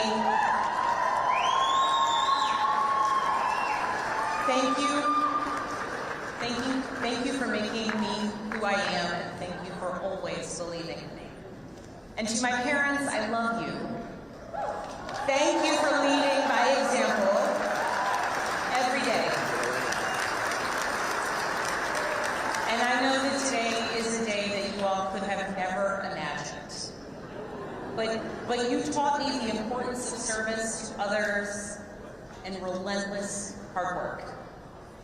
And Mama, when I think about your life, the time spent in foster care to putting yourself through nursing school and the challenges along the way, you made clear to us that to whom much is given, much is expected.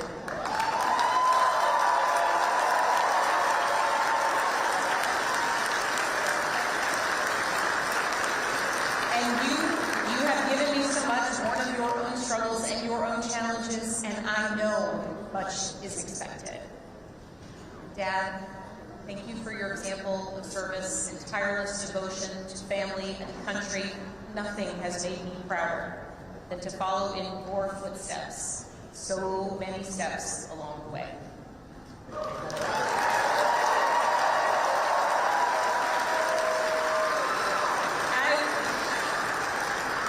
I've talked a lot throughout this campaign about the importance of service and how it shaped my life and my approach to public office, and that all came from my parents.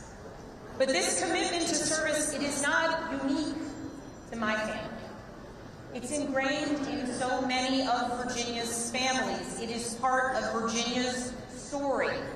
Here in Virginia, this is where American democracy was born and where we are still working to perfect it today, where James Madison built the framework for our Constitution to protect us from tyranny, where Washington and Jefferson fought to establish a government of, by, and for the people. It is also the place where Barbara Johns, a 16-year-old student from Farmville,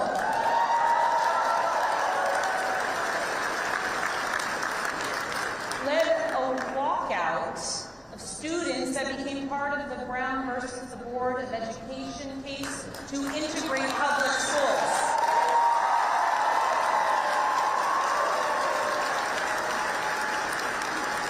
Barbara Johns never gave up, and she showed us that no matter your age, you can be part of the change and the progress that you want to see here in Virginia and across the nation. We are a nation founded on ideas, but we are a country where it is up to us, the citizens, who must put those ideas into action. It is us, the citizens, who work to make the change and progress and build upon the foundations laid out for so many years. And Virginia, now it is our time to lead. Tonight, it's hard not to reflect on the nearly 2-year journey that we've taken together on this campaign. And just a few minutes ago, Adam said to our daughters, your mom's going to be the governor of Virginia.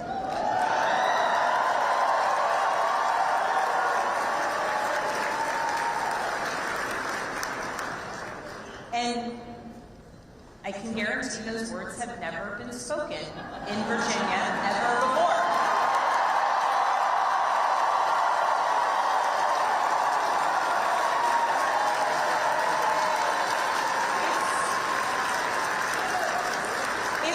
It's a big deal that the girls and the young women I have met along the campaign trail now know with certainty that they can achieve anything. It's a big deal for the women older than I am who forged the path, dreams, hard work, and in a belief that change and progress would be possible so that so many of us could follow in their footsteps in any career, in any role, in any challenge. The history Virginia is making tonight is yours. And I thank those who have come before me, and Mary Sue Terry in particular.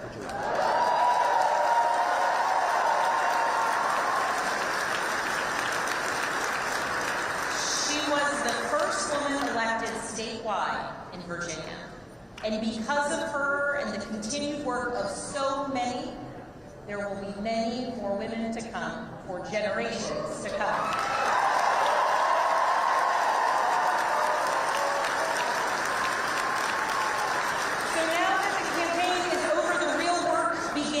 Because this was never about just winning an election, it was about what comes next. It's about the governing. Virginia voters made our choice tonight, and that choice was loud and clear. We are going to work to lower costs of renting, buying, or staying in your home.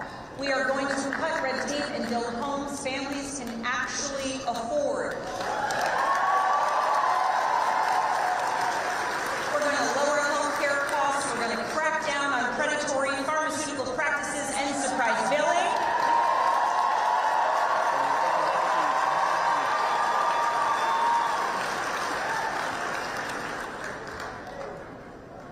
And we're going to produce more energy, and we are going to lower costs, and we're going to do it by producing more energy here in Virginia, and we're going to make sure that large utility users make sure that they pay their fair share.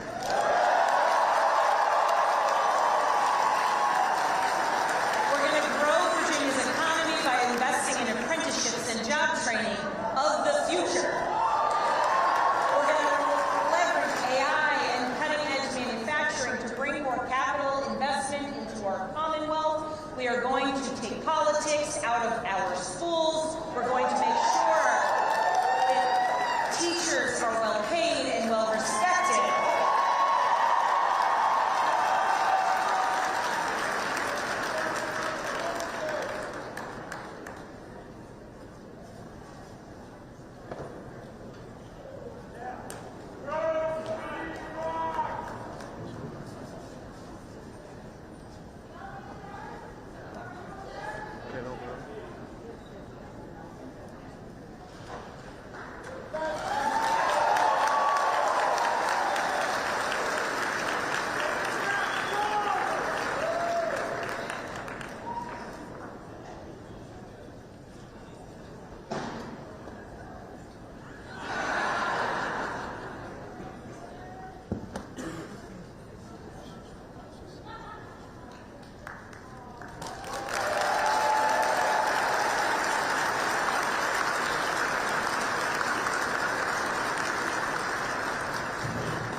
We are going to make sure that our teachers are well paid and well respected.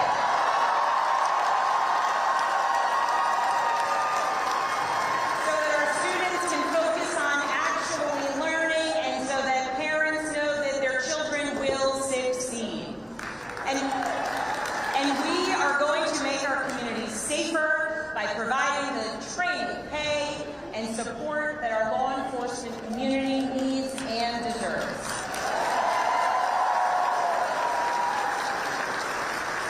These aren't slogans on a bumper sticker. They are actionable policies that I am ready to implement starting on day one. And starting now, that work begins. So as we begin this transition to a new administration, I want to be absolutely clear about a couple things. First, Virginia is the only state in the South that hasn't restricted women's reproductive rights since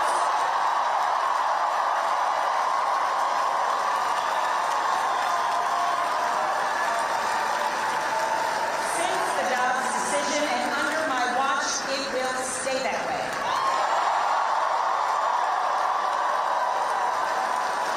In Virginia, healthcare decisions about contraception, fertility treatments, and reproductive care will continue to be made between women and their doctors, not politicians.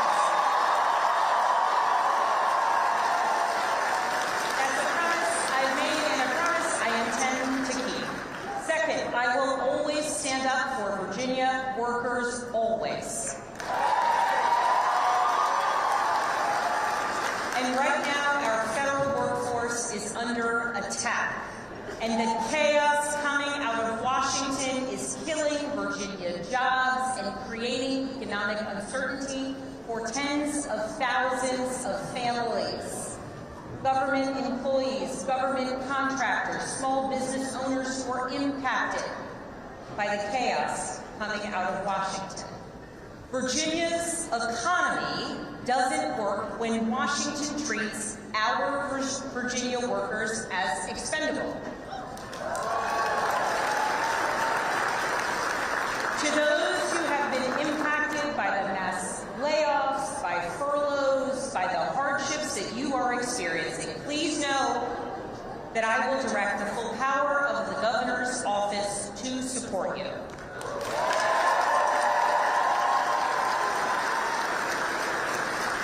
And to those across the Potomac who are attacking our jobs and our economy, I will not stand by silently while you attack Virginia's workers.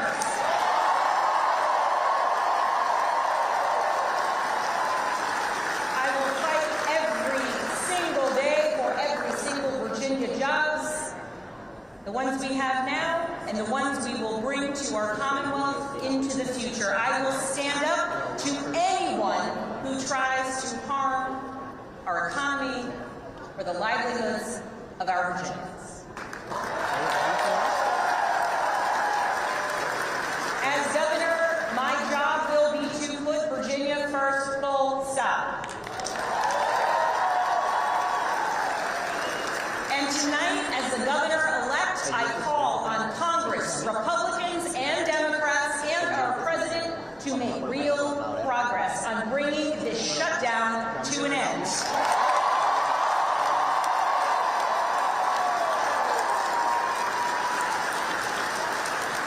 The Virginians, the Americans who work tirelessly for their fellow citizens deserve nothing less. I know we're living in a time filled with chaos. We live in a time marked by uncertainty, and along the way, we do our best to try and explain it to our kids. I know the list of challenges that we are facing is long, but I also know that the only way we're going to solve these problems is by tackling them together. Democrats, Republicans, Independents, all of us, because that embodies the message that we sent tonight. That is what being a Commonwealth is all about, standing united for our future. That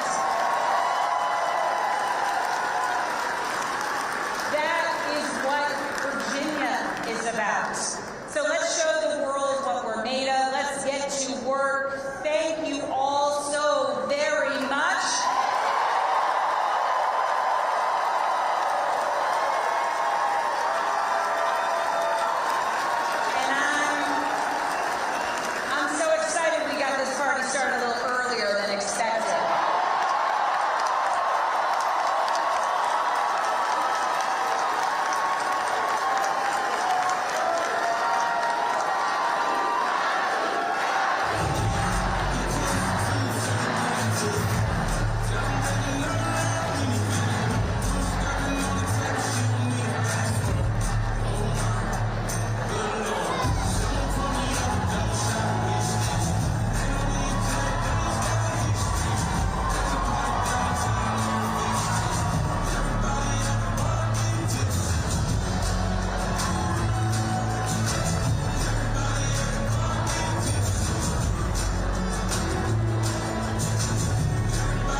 From the Associated Press, this is an Election Night 2025 update. Live from Washington, here is Meg Kennard. Welcome back.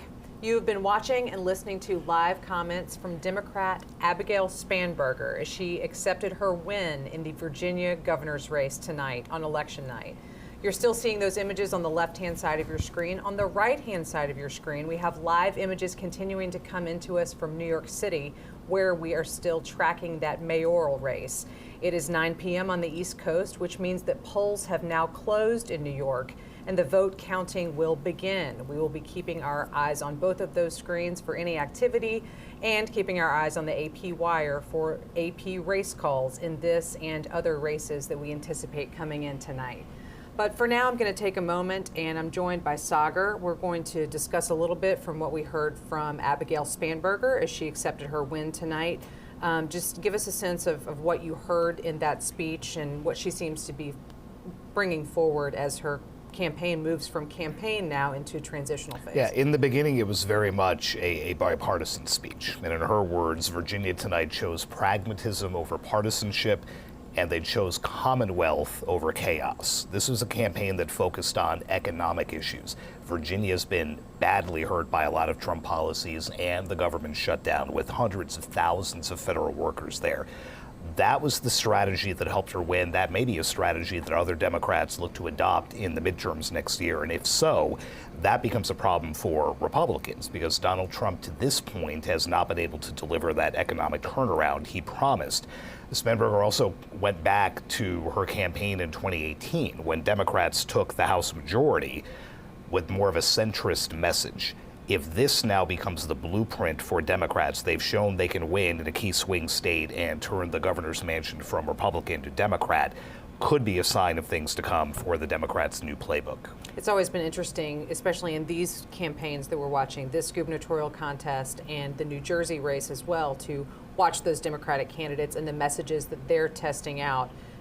As you say, kind of looking forward toward the midterms next year and seeing what seems to stick, at least in the Virginia's race, which is one example that we have here, but so far the first AP race call that we have in these contests, we see that certainly did resonate with voters. It's a referendum on Trump 2.0 so far, and it's a good start for Democrats if they can pull that off, and if Mikie Sherrill can replicate that in New Jersey and beat another Trump acolyte type, that's a good sign for Democrats and maybe helps them right the ship after all those losses last year and gives them some needed momentum, in their own words, heading into 2026. Certainly they will continue to be thinking about that as they make plans for the midterms next year. Sagar, thank you so much. That's a good transition for us into that other gubernatorial contest that we're following tonight in New Jersey. For that, we are going to be joined again by AP correspondent Mike Sisak, who is following that contest and also taking a look at Republicans overall in tonight's races.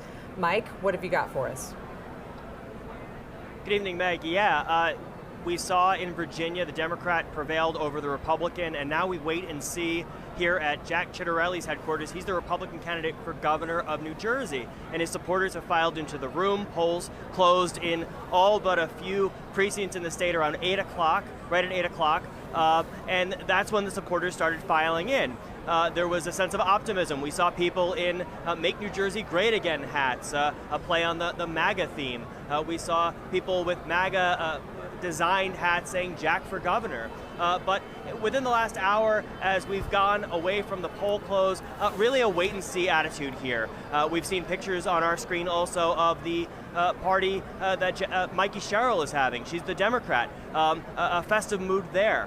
So we are waiting for the results to come in and the results to be counted. And part of the reason for the wait is we're kind of in a little bit of a gridlock situation here that we're used to in the tri-state area. There was an incident earlier in the day where voting was disrupted at some polling places in 7 counties. There was a bomb threat. It was unfounded. Nobody was hurt. At least one arrest was made. But Democrats in Passaic County went to court, petitioned the court to keep voting going in a few polling locations until 9 p.m. So people that may have been disrupted earlier in the day could cast their votes. Now, Passaic County is also where the Justice Department sent election watchers this year. That's a swing county. That's in northern New Jersey, and that's an area where the Trump administration's Justice Department sent people in to make sure there was nothing untoward going on. For now, we are watching and waiting, awaiting that AP race call in this pivotal governor's race. As we mentioned earlier in the show, these races are seen as a bellwether going into the midterm elections in 2026 and the presidential election in 2028. And New Jersey has traditionally gone blue in presidential races. The last Republican to win was George H.W. Bush in 1988. But the governor's office, it flips. Chris Christie was the governor prior to Phil Murphy, the incumbent now.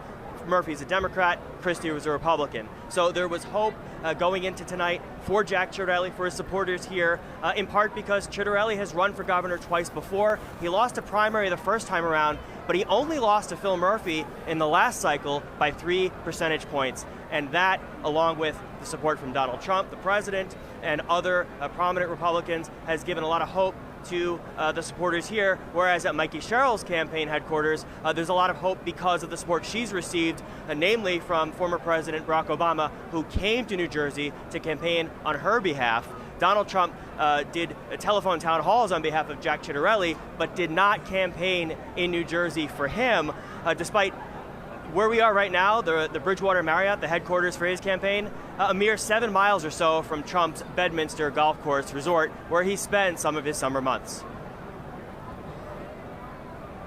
Thank you, Mike, for bringing us all that information from there on the ground in New Jersey. We will be checking back in on that race as we go through this evening. Mike reminds us that polls have been closed for a while there in New Jersey. So we will continue to keep an eye on the AP Wire and on our live updates on apnews.com for incoming information about this race. As you can see now on your screen, we also have live images coming in from Democrat Mikie Sherrill's campaign there in New Jersey for the gubernatorial contest. On the right-hand side of your screen, we continue to have more pictures coming into us live from New York City, where we're following results in that mayoral contest. So, Sagar, as Mike was just reminding us about the campaigning in the closing days of the New Jersey gubernatorial race as it's happened, we saw former President Barack Obama campaigning for the Democratic candidate there, as well as in Virginia, like we talked about before. President Donald Trump mentioning Jack Ciattarelli and doing these teletown hall type events for him, but not spending any time on the ground. In these first round of contests after Trump's return to the White House, kind of the midway point between now and the midterms, can we read anything into the president's decision, or maybe lack of a decision, to really be involved so much in these campaigns? There's been some talk around the White House that he did not want to essentially tie himself to any candidates. There have been other ultra-conservatives, arch-conservatives, who have begged for his support, whom he has backed, and they have in turn lost. And you know how much this president dislikes that. Compared to Winsome Earl-Sears in Virginia, when he didn't even say her name or endorse her, he has been, pretty powerful in stating that Jack Ciattarelli needs to win this race by name. He just did it a few hours ago in a Truth Social post. The only thing to do here is to elect Jack. Jack would be great. Jack knows a lot about energy. I mean, very effusive praise. Mm-hmm. And he did come out and endorse him. And that's even after Ciattarelli 10 years ago had come out against Trump. And that's usually not the kind of thing that Donald Trump forgives. But He did in this case. That gives you a sense of the stakes for Republicans here. But it is interesting, with his trips to New Jersey, to his golf club, with his trips to another golf club in Virginia, he didn't set foot in either of those two states to campaign for the GOP candidates. Right. And whether that played a role here or not, one of the two has now gone to the Democrats. Always interesting to try to telegraph any connections that we can see between what may be happening on a decision-making basis at the top level, and then thinking about how it affects the lives of not only the people who are going to be voting in these contests, but the political reporters like you and me who are going to be watching those midterms very closely. So with this first round of votes and first round of results, I guess that gives us whatever idea we can have at this Plenty point. of fodder for a year. We can look at it that way. Lots of things to think about for those midterm elections, which will be 364 days from today. We will return you now to the live images, those 4 boxes on your screen that you can see still continuing to come in from Mikie Sherrill's campaign rally in New Jersey. She is the Democratic candidate there.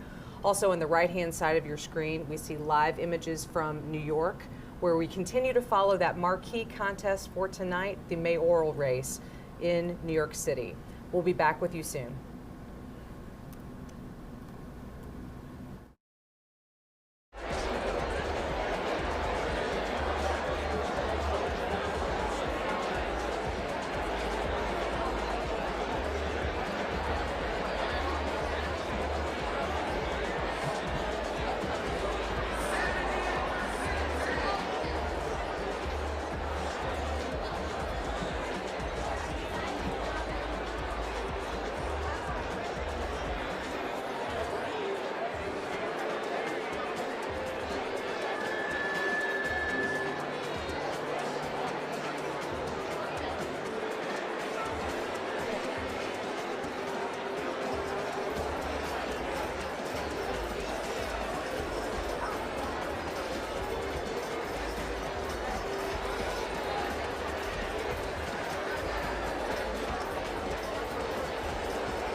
From the Associated Press, this is an Election Night 2025 update. Live from Washington, here is Meg Kennard.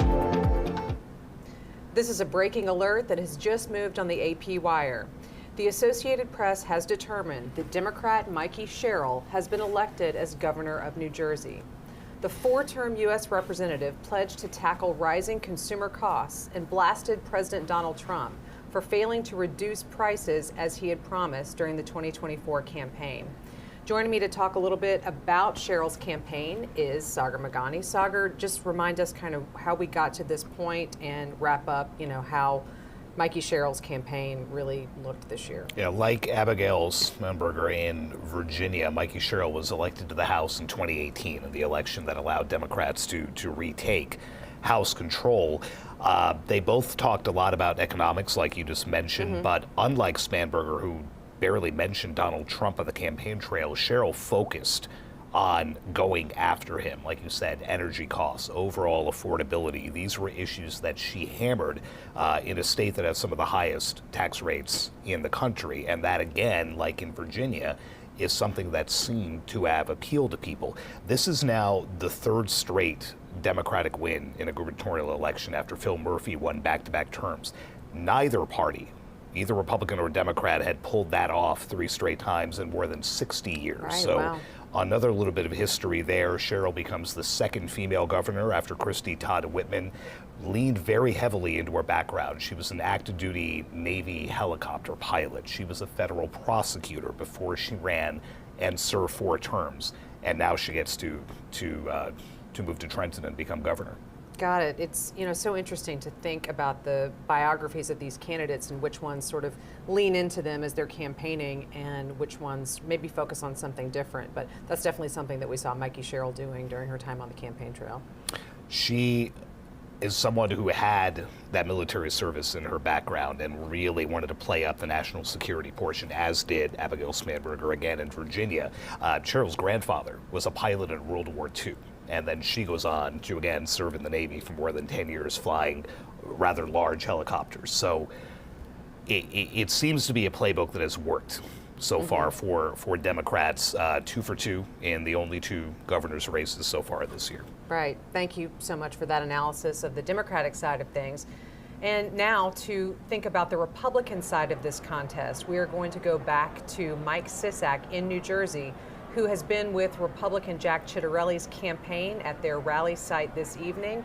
Mike, give us a sense of what you're seeing and hearing from Republicans in this contest tonight. Yeah, you're seeing on your screens Mikie Sherrill's headquarters, the Democrat that the AP has declared the winner in this race. Lots of jubilation there. Not so much at Jack Ciattarelli's headquarters. He's the Republican who now has lost his 3rd bid to be governor of New Jersey. He lost in a primary 2 cycles ago, lost to Phil Murphy, the incumbent now, by 3 percentage points back in 2021, and has now lost to Mikie Sherrill in this race. We have not heard yet from Jack Ciattarelli.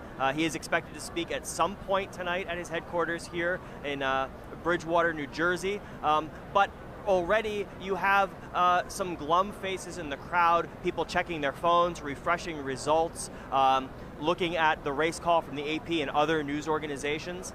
And you have what was initially a festive mood turning quite dour. People still trying to make the most of it, conversing with friends, having some drinks, and waiting to hear from Jack Ciattarelli. Also, inevitably, the questions start to come out about what went wrong. We've seen on social media already people questioning the strategy of President Donald Trump not to campaign for Jack Ciattarelli in New Jersey, while others have pointed out that Ciattarelli has struck out twice before in his campaigns for governor, and that maybe this wasn't so much a referendum on President Donald Trump, but really a referendum on the candidates in this race. And as you mentioned, Mikie Sherrill is popular. She has been elected to Congress several times, and she flipped a Republican stronghold when she won that race in 2018. And as you mentioned as well, playing up her military background, and in this race, unlike in Virginia, really making Donald Trump a character in it, going on the attack, mentioning how he, in her words, drove up the cost of living, and also has made decisions that affect New Jersey residents and New Jersey commuters. In the last few weeks, she made a focal point of her campaign the president's decision to freeze funding for the tunnel repairs and renovations going on, the commuter tunnels that link New Jersey and Manhattan. That has been a project that has been going on for many, many years. Former Republican Governor Chris Christie at one point froze funding for that same project before former President Joe Biden kickstarted it. And now it is yet another political football or political chip that Mikie Sherrill seized on in these final weeks of the campaign. We expect to hear from Jack Ciattarelli at some point. We also expect to hear from Mikie Sherrill at her headquarters. But for now, the watching and waiting has turned into the what happened once again for Jack Ciattarelli. Mike, thank you so much for that reporting on the ground there from Jack Ciattarelli's campaign headquarters tonight. We will continue to keep our eye on video coming in from that event, as well as Mikie Sherrill's headquarters. If either candidate comes out to speak, we'll be bringing you those comments live. On the right-hand side of your screen, you're continuing to see live images coming in from New York City, where we continue to monitor events for candidates in that race and continue to await an AP race call. If any of those circumstances change, we will be bringing you that information as soon as it comes into us. But for now, we'll return you to these live images from New Jersey on your left and New York City on your right. Back with you soon.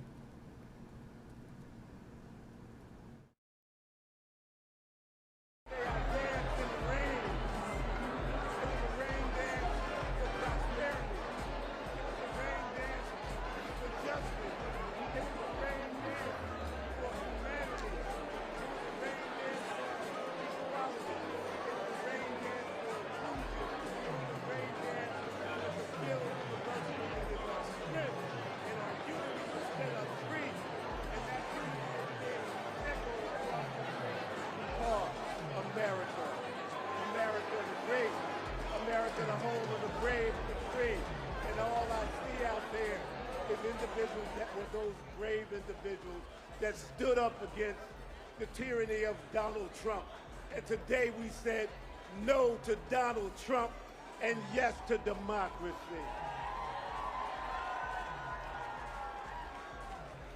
Now, I'm not using a teleprompter. This is all from the heart. Because I believe in all of you. And if you believe in us and you believe in our party, let not be tonight be the only night that we celebrate. Let tonight be the foundation of what we're about to build tomorrow. And we're going to stay on that course. We're going to build this party. We're going to be inclusive. We're going to listen to the voices that people have out there. We're going to listen to opinions. We are not going to dictate to you what we think you know. We're going to ask you what you need from us. That is how this Democratic Party is going to work. That is what got Mikie elected tonight.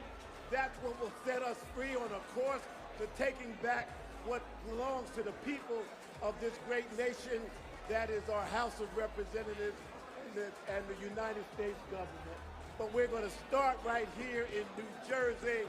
So this young man from East Orange, New Jersey, that probably shouldn't be on this stage based on what I look like, based on what my zip code is, based on where I'm from, guess what? We are here. And that speaks volumes across this great state. So I am about to just say something simple to all of you. I love you all. I love you all.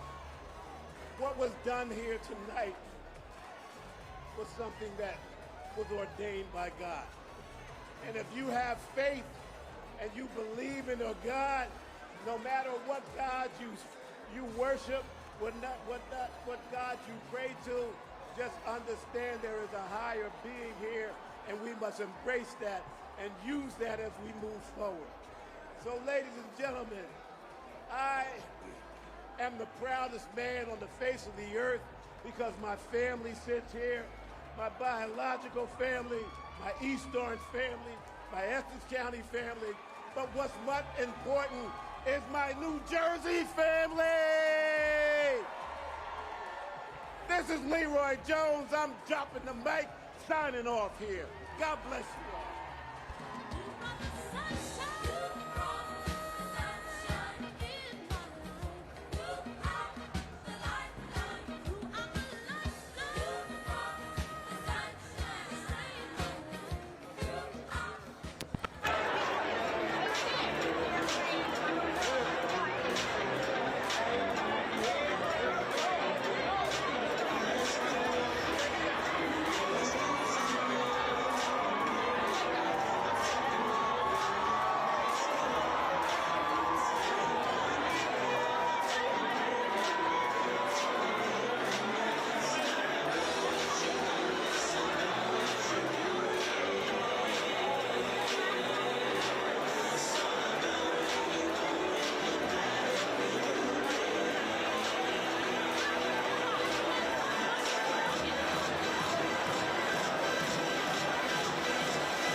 From the Associated Press, this is an Election Night 2025 update. Live from Washington, here is Meg Kennard. This is a breaking alert that has just moved on the AP wire. The Associated Press has determined that Democrat Zoran Mamdani has been elected as mayor of New York City. The 34-year-old and his campaign has come to symbolize the more youthful and progressive wing of the Democratic Party. Joining me to talk about this race is Sagar Meghani. Sagar, so again, this is the big race that we've been watching all night. We've been watching the live video coming in all night from people gathering. But now that we have this race call and AP has declared Mamdani as the winner in New York City, what can we see there and how do we think that this really is couched in tonight's overall results? Yeah, this was really a generational and ideological race. Here you have Mamdani at 34, who will now become New York's youngest mayor in more than 100 years, against Andrew Cuomo, the once disgraced governor who claimed he was ready to do this from day one. Obviously a knock at the younger Mamdani, who describes himself as a socialist, a democratic socialist. This now plays into a lot of thinking that Democrats really do need to embrace that wing of the party to make themselves more relevant. But then when you look at the two governors' races that have been decided in Virginia and in New Jersey, both of the winners there ran as more centrist Democrats. So it's a really interesting dichotomy now for the party, where you've scored these three big wins going in two totally opposite directions. But Mamdani's campaign, you know, a young guy, very digitally savvy. It was entirely focused on how expensive it is to live there. And he put out some ideas about how to make things cheaper. That electrified a lot of folks, that turned off a lot of folks. It infuriated President Trump, who threatened to arrest and deport him. He was born in Uganda. He is an American citizen, so you can't just arrest and deport him. But that was the kind of rhetoric that we heard. And New York is the nation's biggest city. It's always going to get attention. This race just took on a life of its own. And, no one had heard of Zoran Mamdani a year ago. 33-year-old state lawmaker has now been elected the mayor of America's biggest city. A stunning ascent for him there. Absolutely. And I want to talk in just a minute about some of the contrasts with the other major contests that we've been tracking tonight, which Democrats have also been declared winners in. But if you are just joining us, just an update on where we are on this election night. The Associated Press has determined that Democrat Zoran Mamdani is the winner of the New York City mayoral race. Again, that is the major contest that we are watching tonight. As Sagar just noted, it is America's biggest city and is really one that has drawn attention, not just from journalists and politically interested people here in the United States, but also globally, given the position that New York City has, economically speaking, culturally speaking, as well as politics, the former home of current President Donald Trump, who often weighs in on circumstances that are happening there in New York City, although he now is currently in the White House and technically a resident of Florida. Also, just a reminder of what you're seeing on your screen. On the left-hand side, we have a live image from Democrat Mikie Sherrill's campaign headquarters for tonight. The Associated Press has declared her the victor in the New Jersey governor's race. On the right-hand side of your screen, live images continuing to come in from New York City. The upper right-hand side is Zoran Mamdani's campaign headquarters, and below that, the campaign rally site for Andrew Cuomo. If any of these candidates come out to make live remarks, we will break into anything that we are saying, and we will be bringing you those comments live as they happen. So, Sagar, just to talk a little bit more about the New York City mayor's race, which again, the AP has declared the winner of that contest to be Democrat Zoran Mamdani. When we talk about Mamdani's campaign being, he describes himself as a democratic socialist, and a lot of the policies and ideas that he's proposed for New York City have tended toward that side of the political spectrum. That is very different than what we have heard from the winners in the other two top contests we've been following, those gubernatorial races in Virginia and New Jersey. So can we read anything into writ large how Democrats are feeling if we're hearing from these more centrist Democrats winning these governor's races, but yet the further left candidate winning in New York City? Or is it just New York City is its own animal, its own space? We should not really try to compare apples to oranges. So I think you can see that both ways, and it's an interesting debate now that the Democrats will have to have. They came into tonight, again, still licking wounds from a year ago. They lost the White House, they lost the Senate, they lost the House. They've made themselves relevant again. The three big elections we've been talking about tonight, they swept them. They won all three, but again, with two diametrically different approaches. So what does the party do? Does this, further embolden that progressive wing, like Mamdani, like AOC, Bernie Sanders, folks like that? Both of whom we saw campaigning with him. Exactly. Right. Both of whom were on the campaign trail with him. Or you have the more centrist, more moderate ones who worry that some of the policies that Mamdani put out about raising taxes on the rich, about making city buses free, about making free child care, things like that, they worry that as they try to broaden the party's appeal to a bigger swath of America, if the focus is on that kind of thing that some even Democrats will say is way too far left, where does that leave you going into the midterm? So I think they have to be feeling good about all three, but now the party elders will have to have that debate. Both of those approaches worked. Which one works better 364 days from now when they try to take the House back? It's that constant conversation about candidate quality that we've already seen. I've seen it tonight on social media already starting to happen for the midterms. So we will keep an eye on that. Thank you so much for walking us through all of that stuff. We are now, though, going to go back to New York City, where we have Philip Crowther joining us again live from Zoran Mamdani's campaign night headquarters. Philip, what can you tell us about what's happening there? What are you hearing from people as they celebrate this win for Mamdani? Yeah, you won't be surprised to hear that it's very much a party atmosphere here now. We're in downtown Brooklyn at the Paramount Theater, and I can actually see people only just walking in. They were kept outside, standing in line for quite a long time. So some of the people who are entering now to celebrate this victory of Zoran Mamdani to become the next mayor of New York City, they are getting the news as they walk into the theater here. Of course, we're seeing a lot of people celebrating right now. Not necessarily surprised, of course, because Zoran Mamdani was very much the front runner in most of the polls ahead of today's election day here.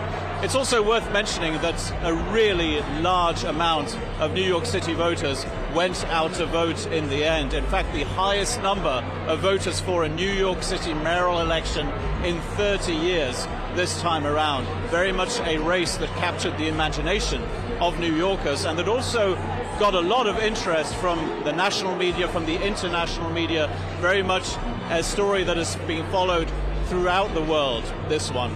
A lot of journalists here, of course, and among them is Tara Palmieri. She's the host of the Tara Palmieri Show on YouTube. Thank you very much for joining us again, Tara. Thanks for having me. Now, it's time for us now to digest this news now. It's not a surprise that Zoran Mamdani is now projected to become the next mayor of New York City. But what is your initial reaction? Does it take you back a few months to that moment when it looked like it was very improbable that he could become mayor of this city?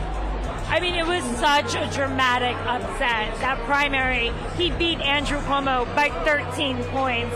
And I think that really rocked the Democratic establishment. And they've all been bracing for this moment right now. And what they want to see is how decisive that win ends up being as it shakes out. Right now, he's about 10 points ahead of Andrew Cuomo, but he wants to go into this mandate with over 50%. And he wants to show overwhelming support when he pushes for these really progressive programs. When he goes to Albany, state capital, and he asks to help him fund, universal child care, universal free busing. I mean, he said that he wants to raise taxes on the wealthy and corporations. He can't do that. It's the governor, Kathy Hochul. There are city-run grocery stores. There are a number of things that he really wants to do, but he needs to have that political mandate to do that.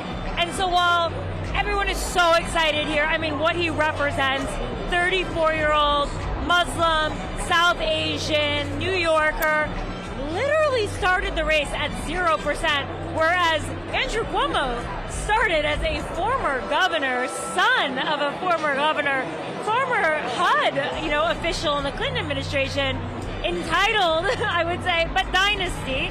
And for a very long time, the presumed frontrunner, he had the donors behind him, he had the real estate community, and to see Zoran Mamdani not only beat him, but overwhelmingly by what looks like it may be double digits. We'll have to say and keep close eye. And again, it's called so quickly, within an hour of the polls closing. It's really telling, and I think it reflects a moment right now in the Democratic Party where the base is overwhelmingly rejecting the establishment. Andrew Cuomo represents the Democratic establishment. He was the candidate picked by the establishment. And we have, the establishment players. Chuck Schumer, the Senate Minority Leader, has not endorsed. Hakeem Jeffries, the Minority Leader, has quietly endorsed. And then, Kathy Hochul is the governor and knows that her re-election in a year will depend very much on winning the support of the city. She's endorsed, but she's a center-left Democrat. And I think there are just a lot of questions about what this progressive populist movement, as Mamdani calls it, democratic socialism, which a lot of people are still wrapping their heads around. What does that even mean, right? What does that mean for the party? Can that exist in New York City and Ohio? How does the party separate itself in the midterm elections in a year from now? Is he just going to become the poster boy for the Democratic Party that the Republicans will use as a foil? Will President Trump target him in his, in his ICE initiatives and his anti-immigration initiatives? Then there are the clashes over Israel, and there's just so much tension. There's going to be so much clashes to come. This is going to be an administration to watch. A lot of his progressive policies are not that different than Bill de Blasio's. but he has so forward about what he represents, and he's got big dreams and a big agenda, and we'll see if he's able to do it. As we stand here, we expect the next thing to happen here, of course, is for Zoran Mamdani, the projected next mayor of New York City, to actually take the stage and give what is going to be his victory speech. Now, for his supporters, who are, some of them still coming into this theater here, and who are celebrating now, what is maybe the first thing that they want their new mayor, who will be inaugurated in January, what is the first thing that they want to see him do out of all those promises he's made, out of all the things that maybe you might consider unrealistic, and that certainly a Republican president might consider unrealistic? Free buses, free childcare. Which one of those is the absolute priority for his voters, do you think? I forgot to mention rent freezes. And I think a lot of people would agree with Jimmy McMillan, the former mayoral and presidential candidate. The rent is too damn high in New York City. It is astonishingly high. And I would say probably this audience, a lot of people in their 20s, 30s, strivers, making their way, would probably agree with that sentiment, right? They're not likely to be, the Wall Street hedge fund types, dynasty families that can afford to live in a New York City that seems to be increasingly only made for them. So he's got some hurdles because the real estate board decides if you can freeze rent-stabilized apartments. Eric Adams could stack the board in the favor of keeping it exactly the way it is right now, but in a few years he'll be able to choose his own board. So we might have to wait for that for a few, years. I think he's very close to already universal childcare because Bill de Blasio started with pre-K, universal pre-K, 3K in a lot of places. I don't think he's very far away. By the way, I see AOC up there. She is in the balcony, there we go, yeah. In the VIP section. AOC being Representative Alexandria Ocasio-Cortez of New York. She's right up there. One. So I saw Cynthia Nixon earlier. She's another populist, progressive star in the party right behind us over there, Hassan Piker. But yeah, I think there's the universal busing. I mean, it costs about $800 million a year, but in a $20 billion per year budget, not like that much money, Some have pointed out that they've been able to give subsidies to Elon Musk bigger than that, so maybe there's some private-public partnerships. I think he's certainly going to need to build some inroads with the police community. I mean, there's no doubt that his rhetoric on defund the police is going to be an issue. They have literal veto power over a mayor. It is extremely strong force for him, and he apologized on Fox News for his prior comments. He's going to have to, I think he's going to have to continue to address that. And keeping Jessica Tisch, the current police commissioner, on, I think is a really good first step to show that he respects the force and the moderation that they want. And I think there's, he really can't raise taxes on the wealthy without the governor. I don't think she'll do it in an election year.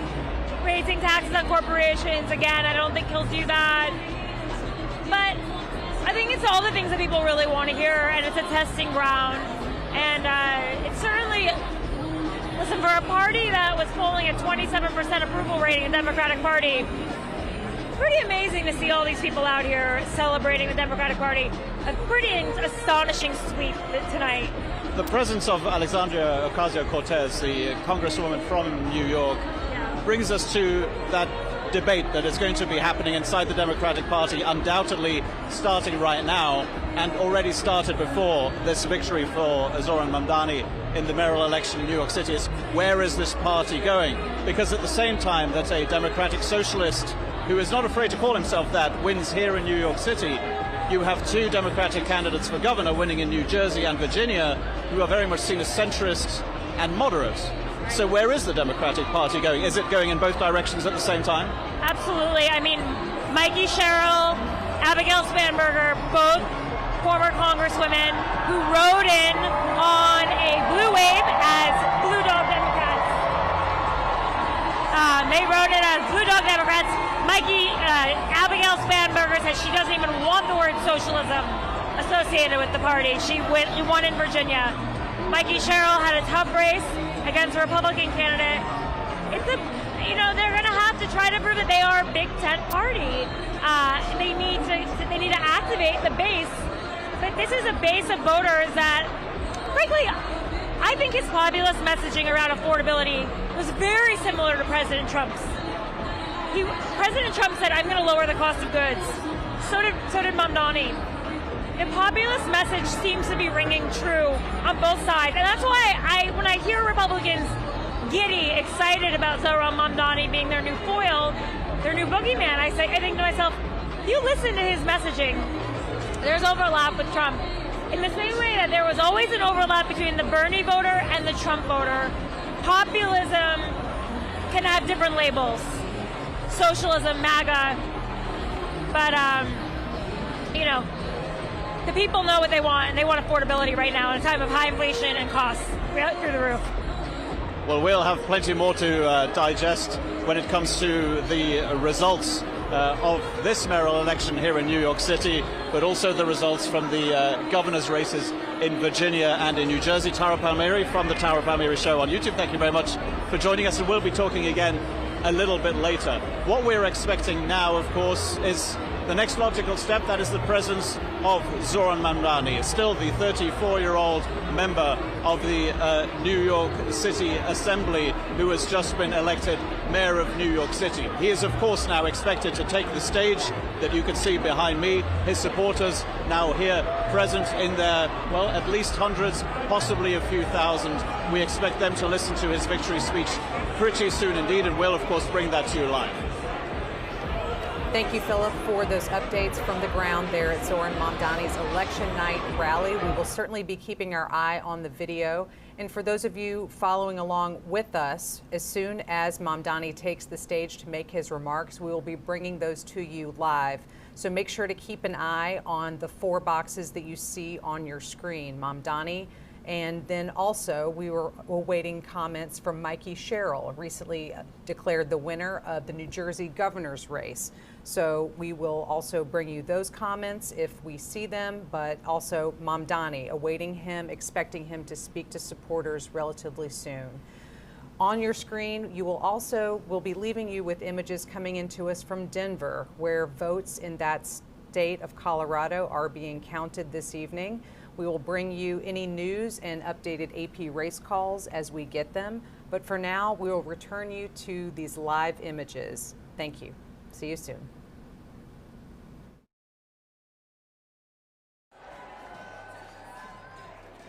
She listens to people, she includes them, and she leads with both her head and her heart. And no one gets left behind. So I think this outstanding victory tonight is a great affirmation of a positive direction we're headed in this country. And I don't think that we can rest easy, but I will say I will rest easier tonight knowing Mikie is at the helm.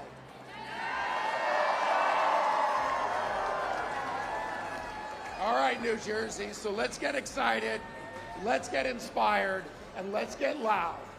Ladies and gentlemen, please welcome the next governor of the great state of New Jersey, Mikie Sherrill.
But man, with this vote, you guys just scream from the rooftops.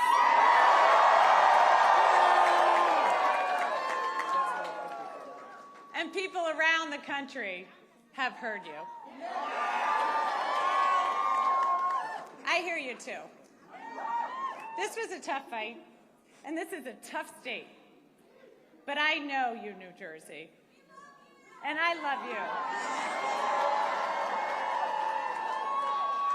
I've fought for you. I've spoken with thousands of you over this last year. I know your struggles. I know your hopes.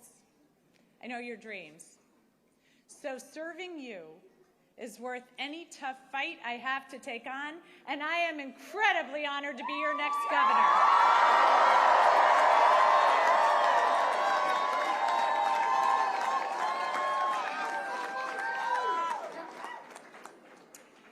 When I was 18, I raised my hand and I swore to defend the Constitution. And that moment defines me. It taught me that leadership means carrying the weight of other people's hopes, standing firm when it's easier to bend, and always putting the common good above personal gain. And I know how hard it can be to serve in these times. And I just got a call from Jack Ciattarelli, and I want to recognize him for stepping up.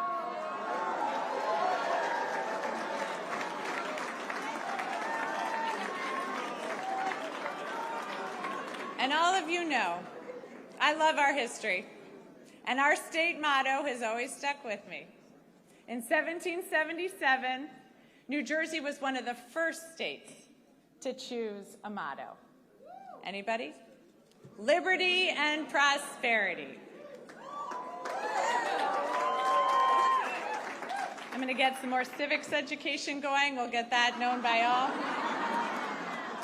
But it was a demand for freedom from oppression and a commitment to creating better opportunity and a better future. That idea has defined us for almost 250 years. We fought for liberty at the crossroads of the American Revolution, turning the tide for our young nation at the battles of Trenton and Princeton. We offered prosperity as we built the nation during the Industrial Revolution. We've been the cradle of scientific discovery, inventing everything from the light bulb to the laser. Liberty and prosperity. I've seen the genius in that motto over the last year because both are essential in our democracy.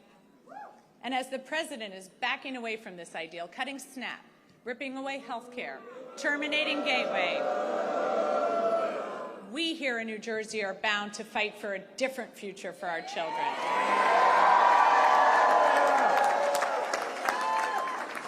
We see how clearly important liberty is. We know that no one in our great state is safe when our neighbors are targeted, ignoring the law and the Constitution. But prosperity is equally essential. Liberty alone is not enough if the government makes it impossible for you to feed your family, to get a good education, or to get a good job. So in this country, that shouldn't be too much to ask. But right now, all of it seems at risk. Governors have never mattered more.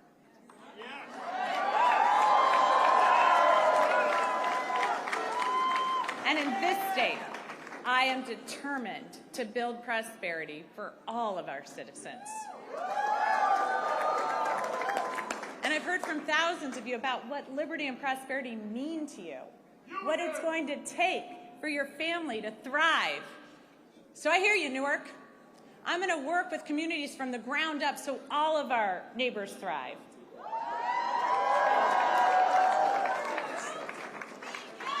I hear you, Sham, so I'm going to declare a state of emergency on day one to drive down your utility costs. I hear you, Westfield, so I'm going to make sure our kids are safe online and schools have the resources they need to address the mental health crisis. I hear you, Jersey City, so I'm going to hold government accountable, balancing individual liberty with collective responsibility, ensuring people are safe, healthy, educated, and free to pursue their dreams. I hear you, New Jersey. Good government doesn't just manage problems, it solves them.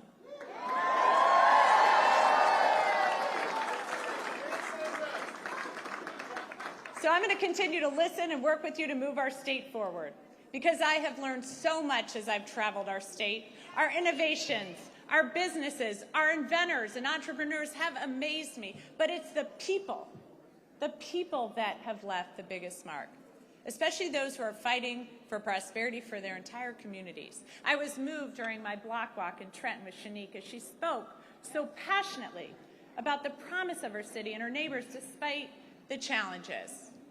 I love the group of young men from Monroe who've been hard at work on this campaign. They want a seat at the table and they're ready to fight for their future.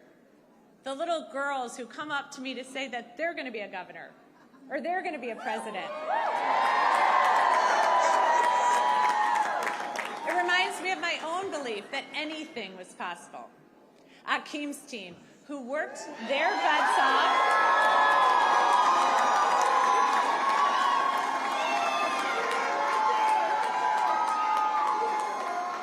knocked over 60,000 doors.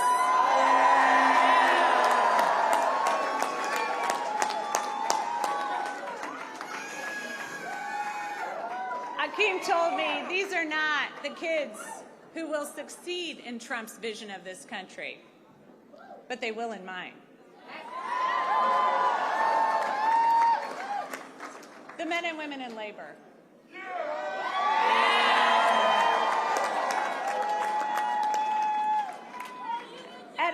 Union jobs at a time when our economy is set up to make it harder and harder for working people. You know what? They don't just fight for their brothers and sisters in labor. They fight for all of us. For working families everywhere, so everyone has a shot. So thank you. Thank you to each and every person here tonight and across the state who's worked hard over the last year.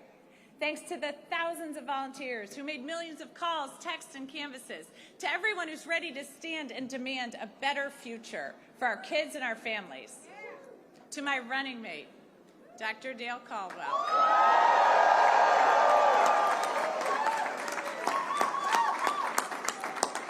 You've already served our state so well, and I'm proud to have you by my side as we embark upon this new chapter for New Jersey.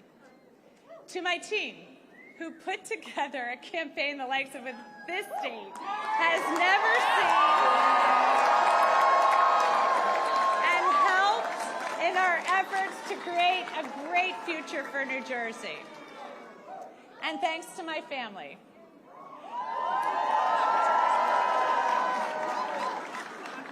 who put up with missed soccer games, lacrosse games, football games, volleyball games, swim meets, and rugby games, all to put up with this, so thank you. And a special thanks to my husband, Jason. Through 4 kids, 2 dogs, a hamster, numerous goldfish, 5 campaigns, an insurrection, and 2 impeachments, you have been a truly amazing partner.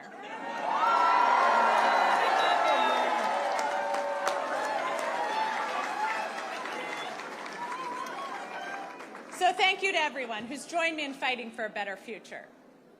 I know these are tough times. I know not everyone voted for me, but I'm working for everyone. Every single one of you. When we all do better, we all do better. So tomorrow begins a new day. And at each new day in New Jersey, the sun rises over the Statue of Liberty, a daily reminder of her promise. Give me your tired, your poor, your huddled masses yearning to breathe free.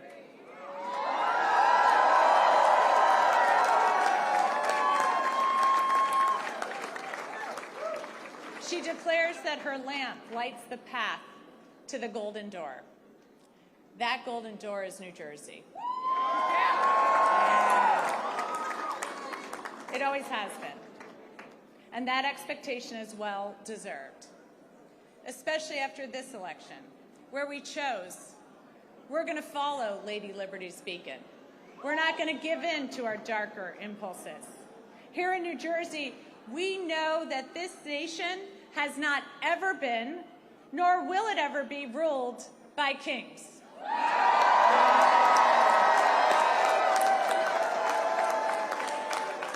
We take oaths to a constitution, not a king. We've chosen liberty, the very foundation of democracy, and we've chosen prosperity necessary to create opportunity for all.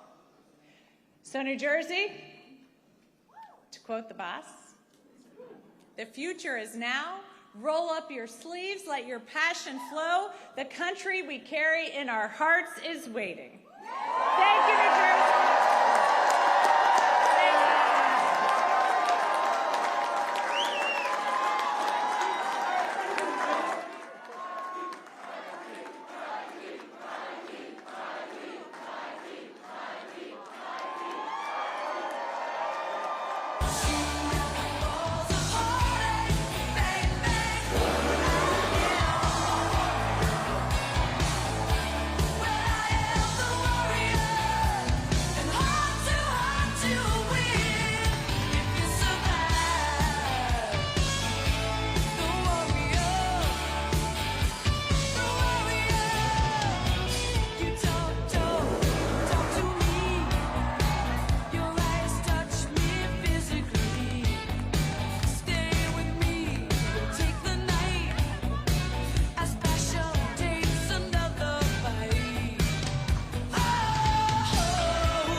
From the Associated Press, this is an Election Night 2025 update. Live from Washington, here is Meg Kennard.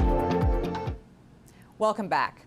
Just to give you a recap of where we are at this hour, the Associated Press has declared Democrat Zoran Mamdani the winner of the New York City mayor's race. You've been seeing on your screen images coming into us from his election night headquarters there in New York. And we are now going to go there with AP correspondent Philip Crowther to give us a sense of what it's like on the ground as we wait for Mamdani to make remarks. Philip? Yeah, and you can, of course, see the contrast right now in the boxes you have on your screen. One event, that's the one where I'm at. This is Zoran Mamdani's election night party, is lively. There's obviously a celebratory atmosphere. There are occasional shouts of joy here. Maybe when a leading Democratic politician walks around, Alexandria Ocasio-Cortez, the congresswoman from New York, she is here, for example. David Hogg, vice president of the Democratic National Committee, is here as well. These are people who right now are giving interviews to the media, a huge number of media representatives here as well. So a very lively scene here in downtown Brooklyn. Very different in Manhattan. You can see those images right now as well. From Mr. Cuomo's headquarters, his election night party. Not that much of a party, of course, right now. Expectedly, the former governor of New York State, who ran in the Democratic primary against Zoran Mamdani and lost, and then ran again tonight in the mayoral election as an independent. Andrew Cuomo goes out of this race for mayor of New York as one of the losers, of course, along with Curtis Sliwa. He was the Republican candidate for mayor of New York City. He has already given his speech once it became clear that he was not going to win this election. That, of course, would have been an incredibly big surprise. What we are now waiting for here in downtown Brooklyn is, of course, the victory speech by Zoran Mamdani, the 34-year-old member of the New York State Assembly, who once upon a time, not that long ago, was definitely not the favorite to win this race and was very much an outsider. He has sprung a huge surprise. When you go back just a few months, the Democratic Party primary was in June, and just before that, well, pretty much no one gave him a chance of even becoming the candidate for the Democratic Party. Well, we now expect to see him on stage relatively soon to give his victory speech. As I mentioned, some stars of the left wing, if you will, of the Democratic Party are here. A big reaction certainly here for the likes of Alexandria Ocasio-Cortez. Remember that she campaigned with Zoran Mamdani along with Senator of Vermont Bernie Sanders. These two of the big supporters of Zoran Mamdani, both of course also describe themselves, as does Mamdani, they describe themselves as democratic socialists. We again are hearing some shouts of celebration here in the room. Maybe that is an indication that we're getting a little bit closer to the speech by Zoran Mamdani. I can tell you at this point that we have not been given any indication by the campaign exactly when he will be taking the stage. What we did have, though, was a very early race call by the Associated Press, around 45 minutes after polls closed here in New York City at 9 p.m. Eastern Time. That is when it became official that Zoran Mamdani was going to become the next mayor of New York City. He will be inaugurated in January. And the call came so early, in fact, that quite a few of his supporters who had been lining up outside to get into this venue hadn't entered yet. They entered to the news that their favorite candidate was going to become the next mayor of New York City. Generally, though, there is very much a celebratory atmosphere, not just here at the headquarters for Zoran Mamdani, but also in Democratic Party circles right now, with those two victories in the race for the governorship in Virginia and in New Jersey, and obviously here, the victory for Zoran Mamdani. Those are three very high-profile Democratic wins tonight here. Of course, for Zoran Mamdani, it's not a surprise that a Democrat wins in New York City. But for someone who describes himself as a democratic socialist, it is certainly a surprise, and something also that, of course, brought the ire of President Donald Trump. The White House has already commented on this victory by Zoran Mamdani with a meme that says that Donald Trump is your president. So the reactions coming in thick and fast. The most important one, of course, is going to be that of the candidate himself. Again, we expect Zoran Mamdani to be on stage here in downtown Brooklyn very soon indeed, and we will, of course, bring that speech to you live as well. Thank you, Philip. We really appreciate those updates from Mamdani's headquarters. And I wanted to ask you, what are you hearing about Andrew Cuomo and his performance tonight? Is there any indication of how supporters of his might be feeling? You mentioned his performance tonight as an independent candidate after losing the Democratic primary, but what do we expect to see or hear from him tonight? Well, what you'd expect to hear, logically, would be a concession speech from the former governor of New York. That has not happened yet. You can see in the images, obviously, that Andrew Cuomo's election night party is not exactly a very festive affair, because at the end of the day, he will have lost twice to Zoran Mamdani. First of all in June in the Democratic Party primary, and then tonight again in the race for mayor of New York City. We don't yet know what exactly the difference will be, the percentage difference between the two candidates, but it looks like this is going to be a pretty handsome victory indeed for Zoran Mamdani. And I think that most likely is going to be chalked up as, well, an embarrassment for the former governor of New York, who of course has a lot of political clout, who has a long history in New York state politics, the type of history that Zoran Mamdani obviously does not have.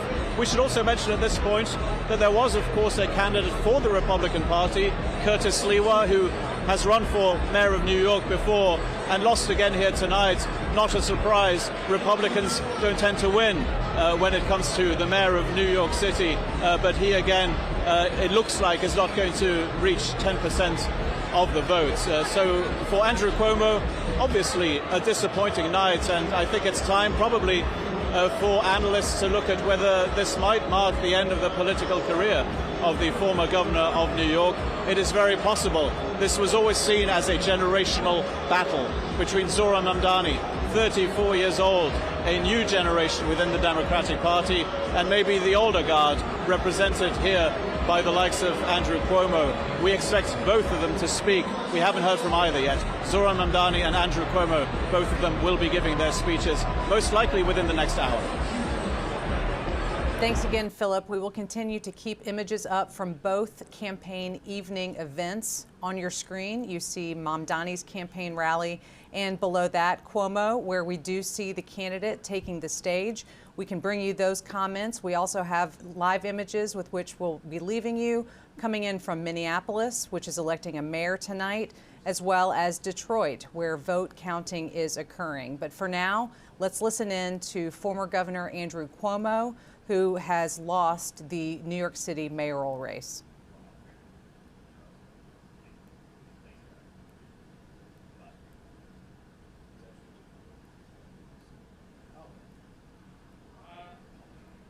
Let me, I love you too. I love you too. Let me acknowledge part of my special campaign team. We have from the right, Telef Lundaval, the new son-in-law, husband of Mariah.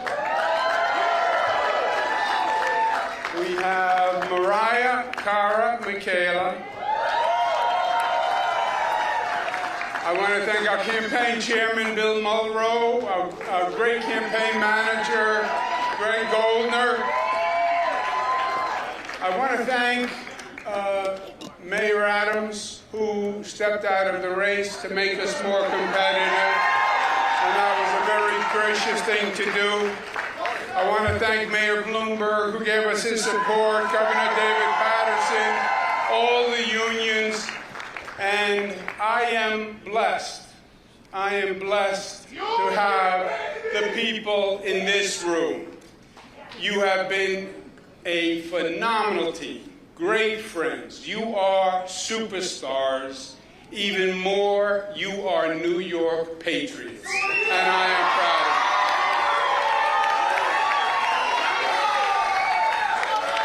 of you. This campaign was the right fight to wage. And I am proud of what we did and what we did together.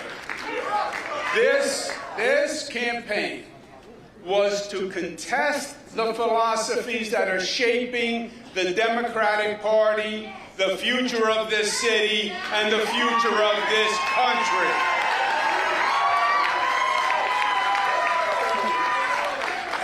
And this coalition transcended normal partisan politics. It brought together Democrats and Republicans and independents, joined by the simple fact that their first allegiance is as citizens of New York City.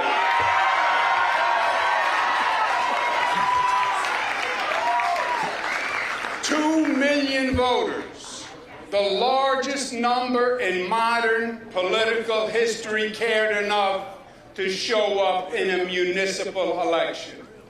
And 42% voted for us on an independent line.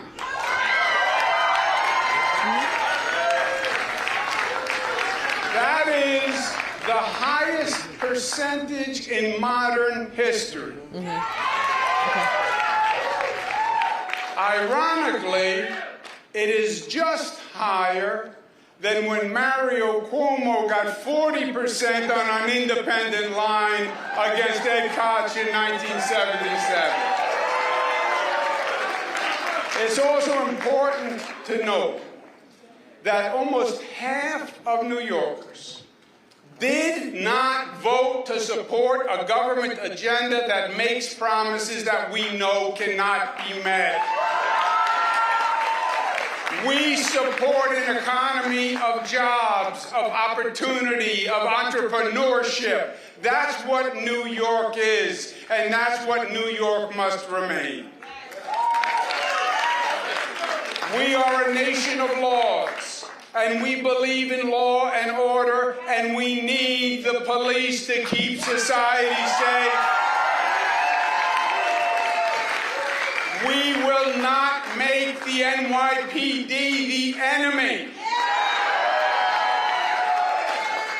We cherish our diversity, and we have no tolerance for discrimination of any kind by race, religion, sexual orientation, or creed. And we will not tolerate any behavior that fans the flames of anti-Semitism or diverse attacks.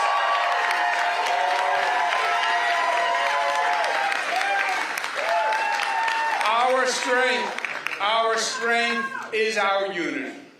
Black, white, brown, Christian, Muslim, Jewish, Buddhist, we are one. We are the family of New York. We believe in interconnection and mutuality and codependence. And you attack one of us, you attack all of us. That is what it means to be a New Yorker.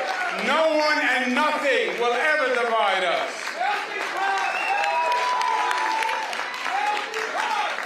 And this campaign was necessary to make that point. A caution flag that we are heading down a dangerous, dangerous road. Well, we made that point, and they heard us, and we will hold them to it. Also, my friends, feel proud, because we accomplished the two important New York characteristics. We got up off the mat after the primary, and we made it a real race when the media had already commenced the coronation. And feel proud, because we fought our hearts out and we left it all on the field.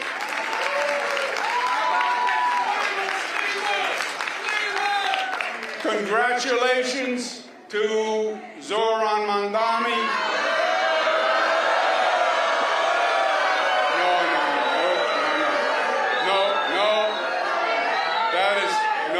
That is not right. That is not right, and that is not us. That is not us.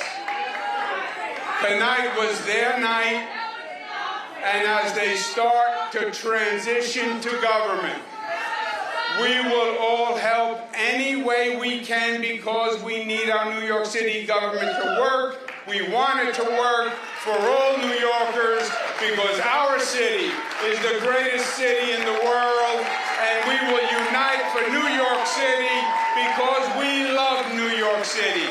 And from the bottom of my heart, I thank each and every one of you. I love you for the fight you made, for the soul that you showed, and the example that you set.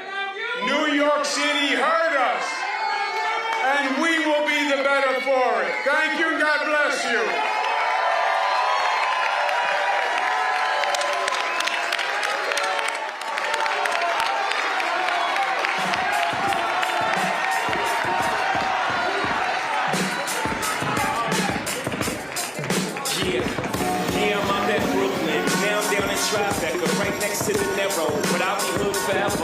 the new Sinatra.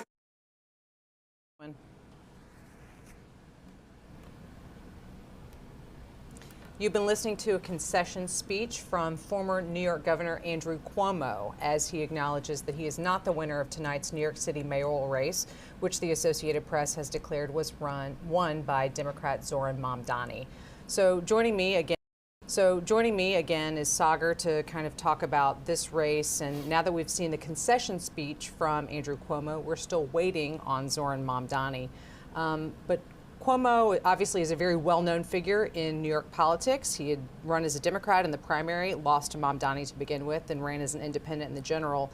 Talk to us a little bit about the tenor of this speech. It sounded like he was really being willing to work with Mamdani's administration there in New York City. Cuomo's argument the whole time had been that he, as a former governor, had the experience to do this. Ready on day one. They literally had that sign at his event site. That he looks at a guy who is roughly half his age. Mamdani's 34, Cuomo's 67, beating him.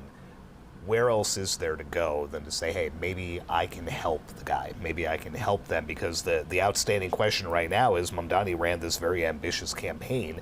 How do you go about staffing that? How do you actually go about delivering on what some critics say are undeliverable promises that you've now made? Maybe he can get an ally in Andrew Cuomo, a man who ran the entire state and could have run the city. Cuomo, again, this is now his second loss, Mamdani. That has to sting as a man who held the highest elected office in that state.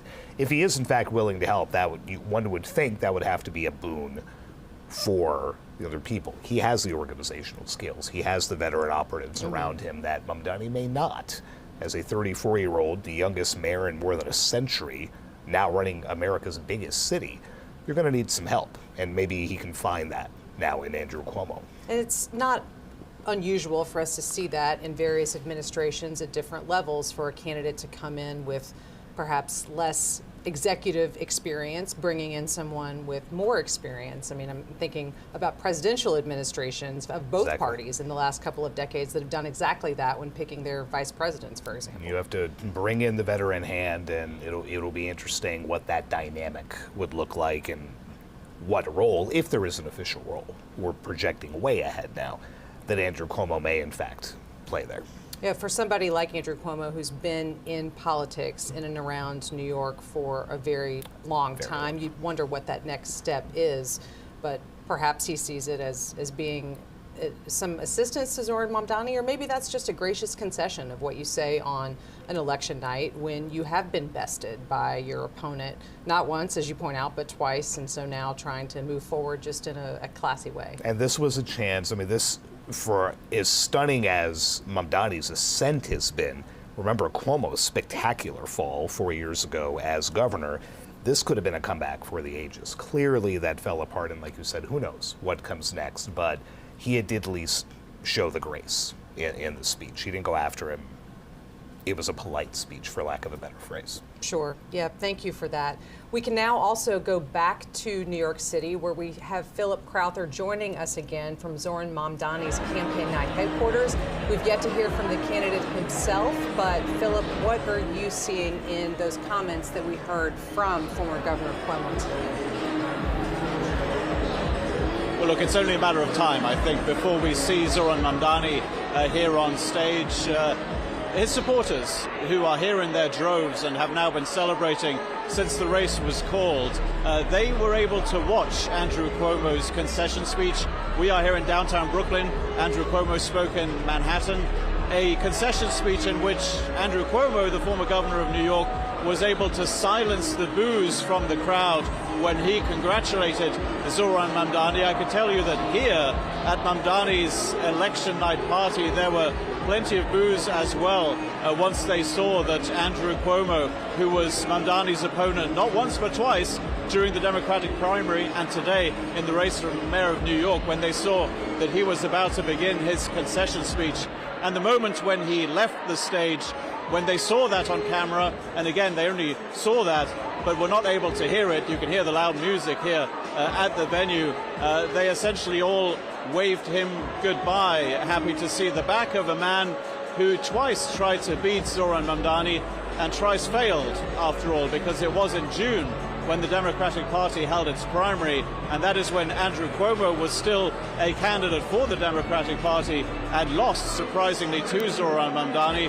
This time along, Cuomo appeared as an independent candidate, having lost the primary for the Democratic Party and lost again to Mr. Mamdani. We will have to wait and see exactly how large the difference is, the percentage difference between the two candidates in the end. But certainly this victory by Zoran Mamdani came quickly, and it came as a surprise, certainly the speed at which it came to a lot of people here in this room. It's very loud in here. You could probably make that out quite easily. A DJ playing music here right now while we expect Zoran Mamdani to appear on stage. And some of his biggest supporters, certainly over the last few weeks during campaigning, well, they are here in the room with him, or at least in the building with him, because Mamdani is still to appear on stage, of course. Alexandria Ocasio-Cortez is one of them, the congresswoman representing New York. She is here, and she has been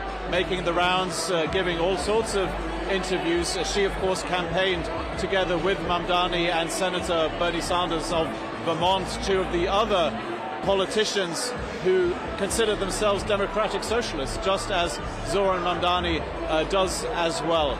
Everybody here knows what the promises were from Mamdani when he was to become mayor of New York City. He will be inaugurated in January. He has promised free childcare. He has promised free public buses. He has promised to freeze the rent on rent-controlled apartments in New York City.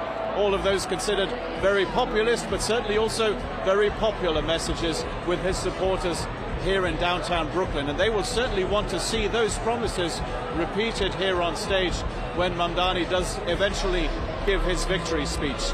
The way things go on these election nights, be it during a primary somewhere in the United States or be it during a presidential election, you tend to wait for the concession speech first, let a little bit of time elapse for people to get excited about their candidates coming on stage, and then he or she does, of course, do that. And that is exactly where we find ourselves now, awaiting Zoran Mamdani and his victory speech. When he does give it, and we haven't been given any indication from the campaign as to exactly how long that is going to take, we will, of course, come back here to New York and bring you that speech live.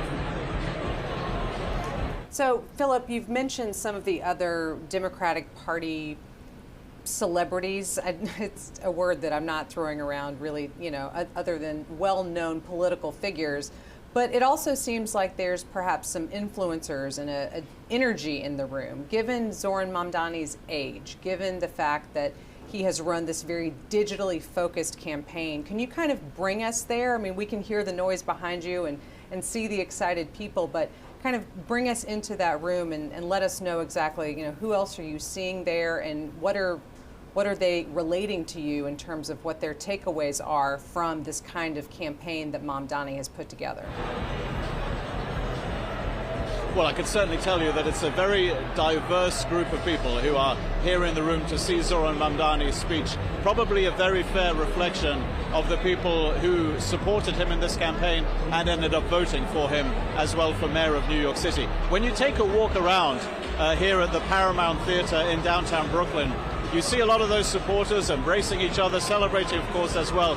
But you're absolutely right to talk about the influencers, people who Zoran Mamdani has been speaking to in what was a very clear, conscious decision on behalf of his campaign, a digital-first campaign, if you will. Those people that he has been speaking to on the campaign trail, well, they are here in downtown Brooklyn tonight, and they are broadcasting this event live to their viewership as well.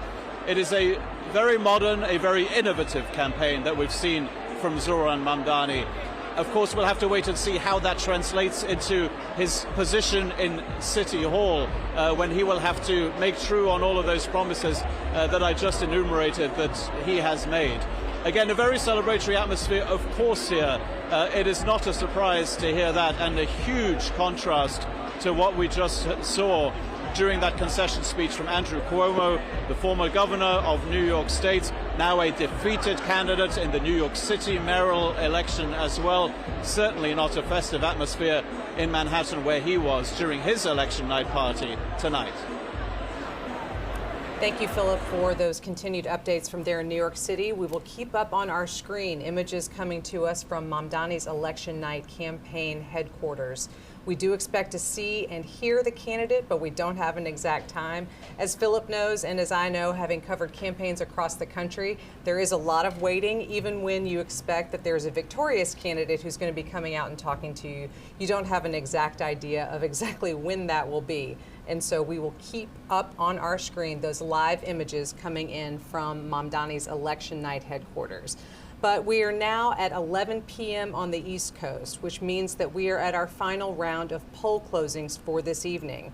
Voting is coming to an end in California. Out on the West Coast, that is where we've been watching a redistricting-related balloting Proposition 50 that we'll be talking about here in just a moment. Voting is also ending in Washington State. But with me back is Sagar now. And Sagar, let's talk about Proposition 50, Prop 50 as it's been known kind of in that shorthand lingo among political watchers and how it's been campaigned on. But remind us, we talked about it at the beginning of the show. What is Prop 50 and how have we kind of seen this campaign around it coming together, and what do we think its effects could be for other places in our country? So you have an independent commission in California that draws the district maps that upon which the House seats are allotted. Proposition 50 basically is asking voters to suspend the maps that commission draws and replace them with maps that the Democrat-controlled state legislature has basically rejiggered to give more control to Democrats. Could wipe out as many as 5 GOP districts right now. When you look at the House map going into the midterms next year, Democrats only need to gain 3 seats to retake control of the House from Republicans. So we're talking about potentially 5 seats just in California when you only need 3 to retake. So you can see the battle lines drawn. This was in response to Republicans mounting similar efforts in Texas and elsewhere. Gavin Newsom, the California governor, said, you know what, this is going to be a good nationwide push to kind of blunt what he saw as President Trump trying to essentially steal these seats. It's going to be a big deal heading into the midterms if Prop 50 passes, and then it'll be really interesting to see what other states this may then ripple through. Are you going to have pressure from the president on down, maybe a GOP governor, whomever it might be, but this is going to play out a lot in coming months, and the stakes are just massive going into the midterms. Yeah, I remember when I was out on the campaign trail, with Gavin Newsom earlier this year when he was talking about this same thing, and now seeing it before voters. And now we can bring you a breaking alert that has just moved on the AP wire. The Associated Press has determined that voters in California have approved a U.S. House map designed to boost Democrats in 2026, aiming to blunt GOP changes elsewhere. That's exactly what Sagar and I were just talking about. So Sagar, let's go right back to it. We were right there at the poll close there in California where the AP was able to determine that these new maps were approved. As I was just noting before we had that breaking alert, I was out with Gavin Newsom, who's presumed to be one of the Democrats who will be campaigning for president here in a couple of years. And at that moment, he was talking about the situation in Texas and already talking about how he fully already a cascading effect, particularly now we see with this California decision today. Yeah, and we'll see these cases come before state courts, perhaps even the Supreme Court, about just how legal it all is to do this mid-cycle. Keeping in mind the calculus for Republicans is the midterms of a presidential administration, 2 years in, that party usually takes a beating. Right. It's not going to take much for Republicans to lose that House majority, which obviously then puts a lot of the president's policies and agenda in turmoil. He's going to want to pull out all the stops to make sure that doesn't happen. And we've seen the sway that he has over Republicans right on down the line, from Congress into state houses, into governors' mansions. So the ripple effects of this could be pretty interesting to come. The impact for Gavin Newsom, whom we were talking about, this is a big win for him, right? Projected to be one of those folks who could run in 2028. He hasn't said much about it, but you know, this is a notch on the belt right there for him to be able to brag about getting this through. He had help from Barack Obama and some other prominent Democrats who also appeared in videos and talked about it on shows and things. So a big win for him, a big win for California Democrats, and I think now we're gonna see what happens down the line and what kind of response we may see from some Republican-led states as well. Yeah, when we were talking earlier in the evening about former President Obama being involved in the gubernatorial contest that we've been following, but you're right, he did also opt to get involved in this redistricting conversation, which I think some people who follow politics were a little bit surprised by, since former President Obama has been relatively quiet and hasn't been as vocal in terms of not just electoral politics, but also the greater issues. But I guess at this point, he has decided to wade into a few different issues, and redistricting being one of them, saying that he supported the way that California was doing it. So not necessarily every method that a state could choose in terms of adding or changing their maps, but at least he was also giving not even a tacit stamp of approval. I want to just interrupt myself to point out that on your screen, you are now seeing new images coming into us from California in the lower left quadrant. That is where we expect California Governor Gavin Newsom to be holding a news conference on Prop 50, which we've just been discussing. And there is also sub-movement in the upper right quadrant. That is where we are awaiting New York City mayoral race victor Zoran Mamdani to address the supporters at his campaign rally there in Brooklyn. We've been talking all night with our correspondent there on the scene, but we do see someone at the podium now, so we do expect that we'll be hearing from the candidate himself here shortly. So we'll keep our eyes on that on the screen and certainly bring you Zoran Mamdani's comments as soon as they begin. So, Sagar, thank you for this analysis that we've been discussing about these redistricting vote that we've seen tonight in California and the other places where we've seen it happening. But there are no other states that are at that same stage in terms of having what they've been doing in California. At least there's legislative debates, right? But nothing that's actually before voters. Nothing that's come to fruition like this, that has been presented to voters in and of itself, standalone, in a special election that has gotten anywhere near this type of, I mean, Barack Obama's 30-second video pushing for it a month ago, you know, raced through social media. So, you know, they brought out the star power for that, and getting back to what you said about former President Obama, relatively low-key, you know, kind of playing post-presidency like George W. Bush has, not getting involved, not speaking out about a whole lot of things, unlike Donald Trump for those 4 years, very much like Joe Biden now.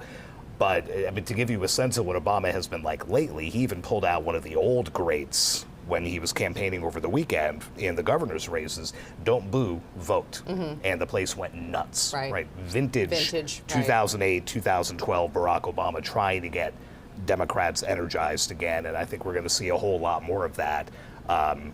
What was that math again? 364 days. 364 days till the midterms, and we'll be back and do it all again. Thank you. We'll set our calendars and set our clocks now.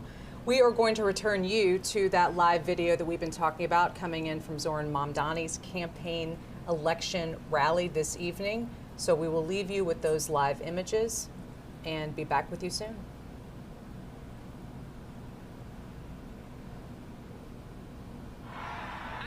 So honored to work with you, learn from you, and support you as you have faced unprecedented scrutiny and at times ugliness and threats from our opponents. You have built a historic campaign, so please give them all a round of applause.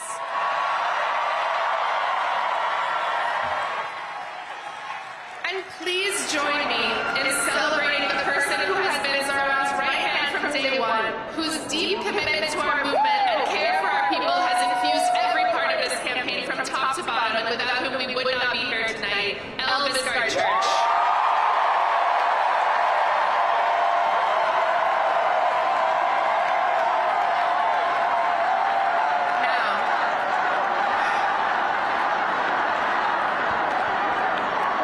We have all been inspired by Zoran as a candidate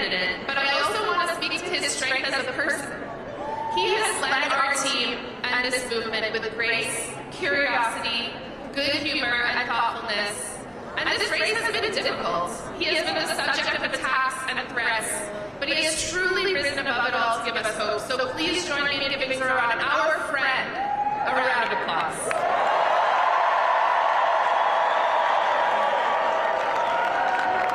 And there are too many supporters to name, so I want to speak to everyone directly. Please raise your hand if you have given to this campaign, whether that is time, labor, knocking a door, hosting an event, creating art. And if you are one of the tens of thousands, this is beautiful, and if you are one of the tens of thousands of people who contributed but cannot be with us tonight, this is for you as well. You have made history. You set unreachable goals and then exceeded them. You believed in this city and believed in each other. And you achieved something that people will speak of for decades to come. You led with kindness and compassion.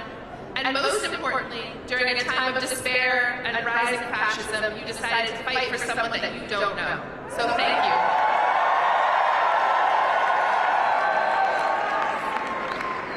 Friends, the scope of this campaign was truly unprecedented. We had hundreds of thousands of conversations with our neighbors and trained leaders who will help us deliver our agenda for the next 4 years. But this record-breaking program did not come out of nowhere. It was the product of years of organizing and leadership development by New York City GSA and so many of our movement partners.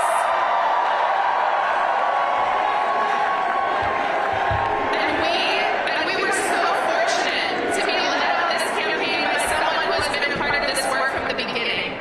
She led Julia Salazar's groundbreaking campaign in 2018. And since then has been behind the scenes in so many of our victories.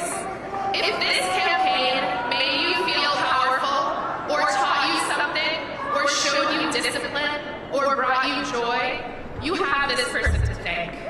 She is caring, wise, and deeply committed to our movement.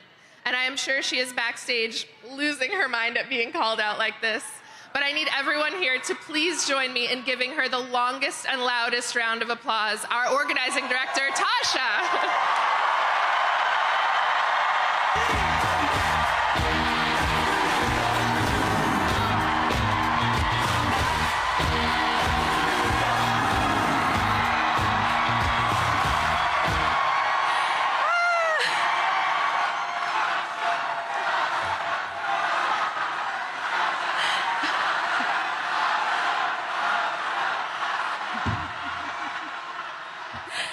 Thank you.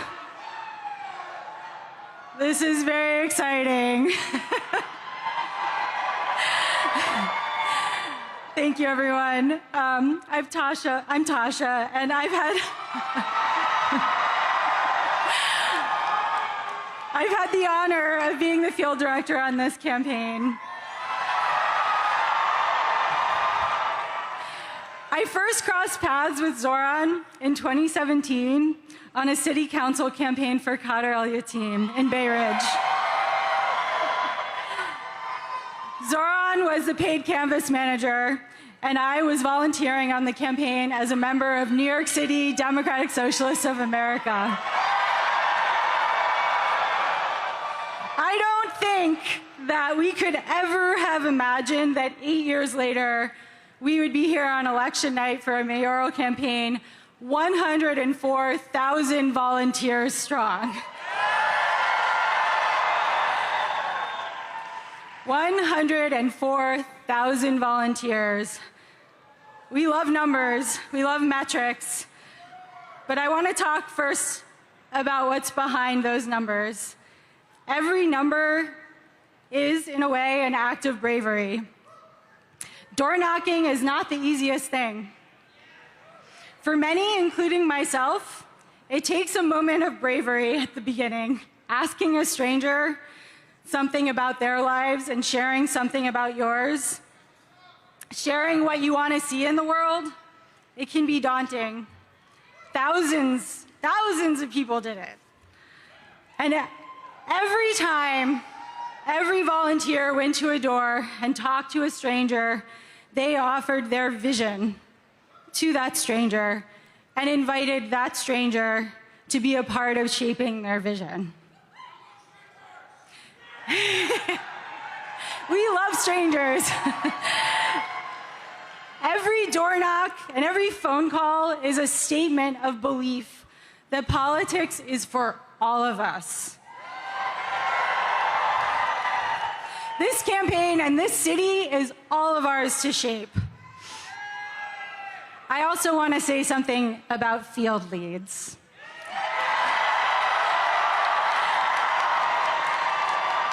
All of our canvases, for those who don't know, all of our canvases have been led by volunteers we call field leads.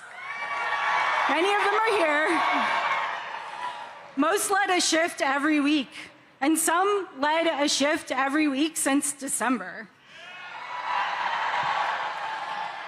And every time they led a canvass, and they were the ones welcoming new volunteers into our movement. They were the ones who helped inspire folks coming out to canvass for the first time. Without those 700 people who chose to step into leadership in an uncertain moment and try something new and scary, this field operation at this scale would not have happened. Those 700 people prove that leadership isn't about having all of the answers. It's about the willingness to step into the unknown and inspire others to imagine something better. So here are the numbers. Over 104,000 volunteers made over 4.4 million calls. At around noon today, a volunteer knocked our 3 millionth door. Over 700 field leads have led over 5,700 canvasses in 243 neighborhoods. 6,568 voters signed up to volunteer on the spot when they were canvassed by somebody. 8,389 voters signed up to volunteer when they were asked by a phone banker. These are unprecedented numbers.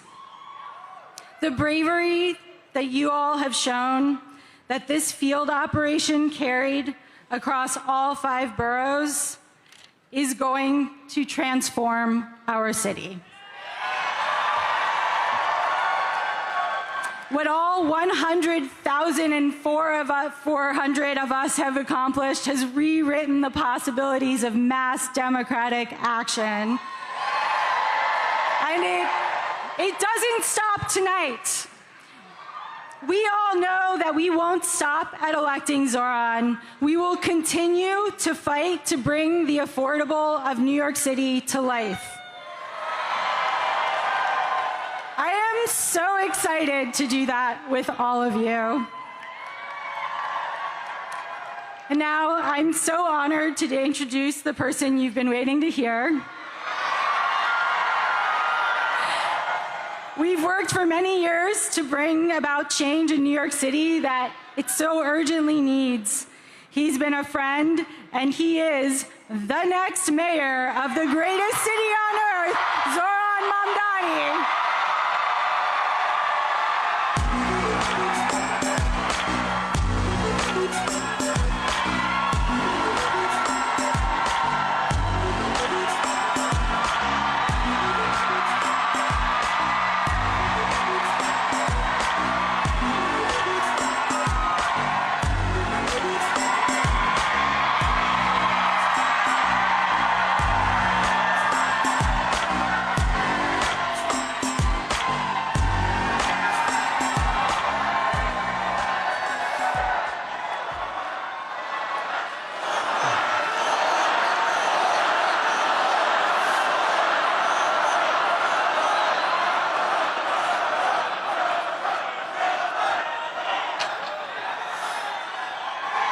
Thank you, my friends.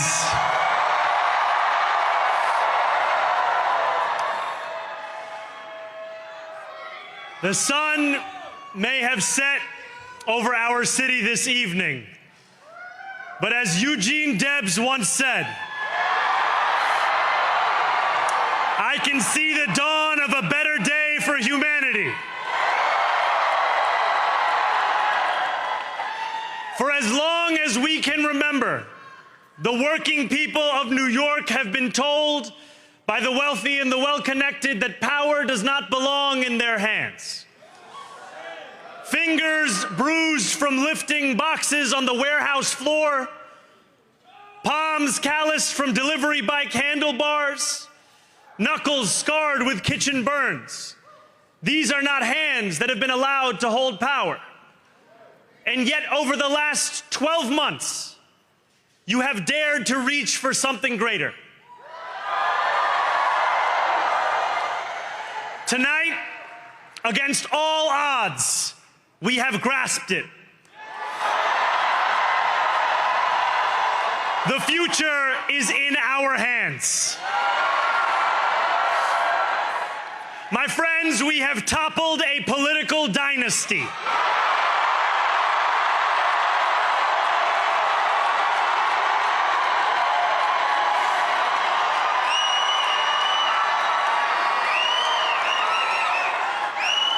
I wish Andrew Cuomo only the best in private life. But let tonight be the final time I utter his name as we turn the page on a politics that abandons the many and answers only to the few.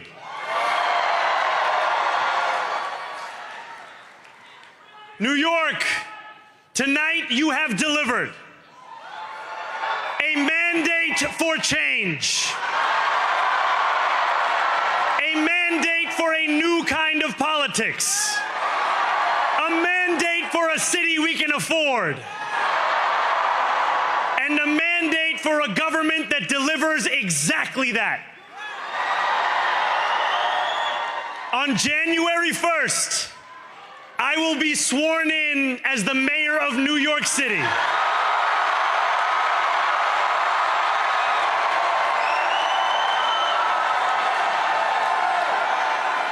And that is because of you. So before I say anything else, I must say this. Thank you.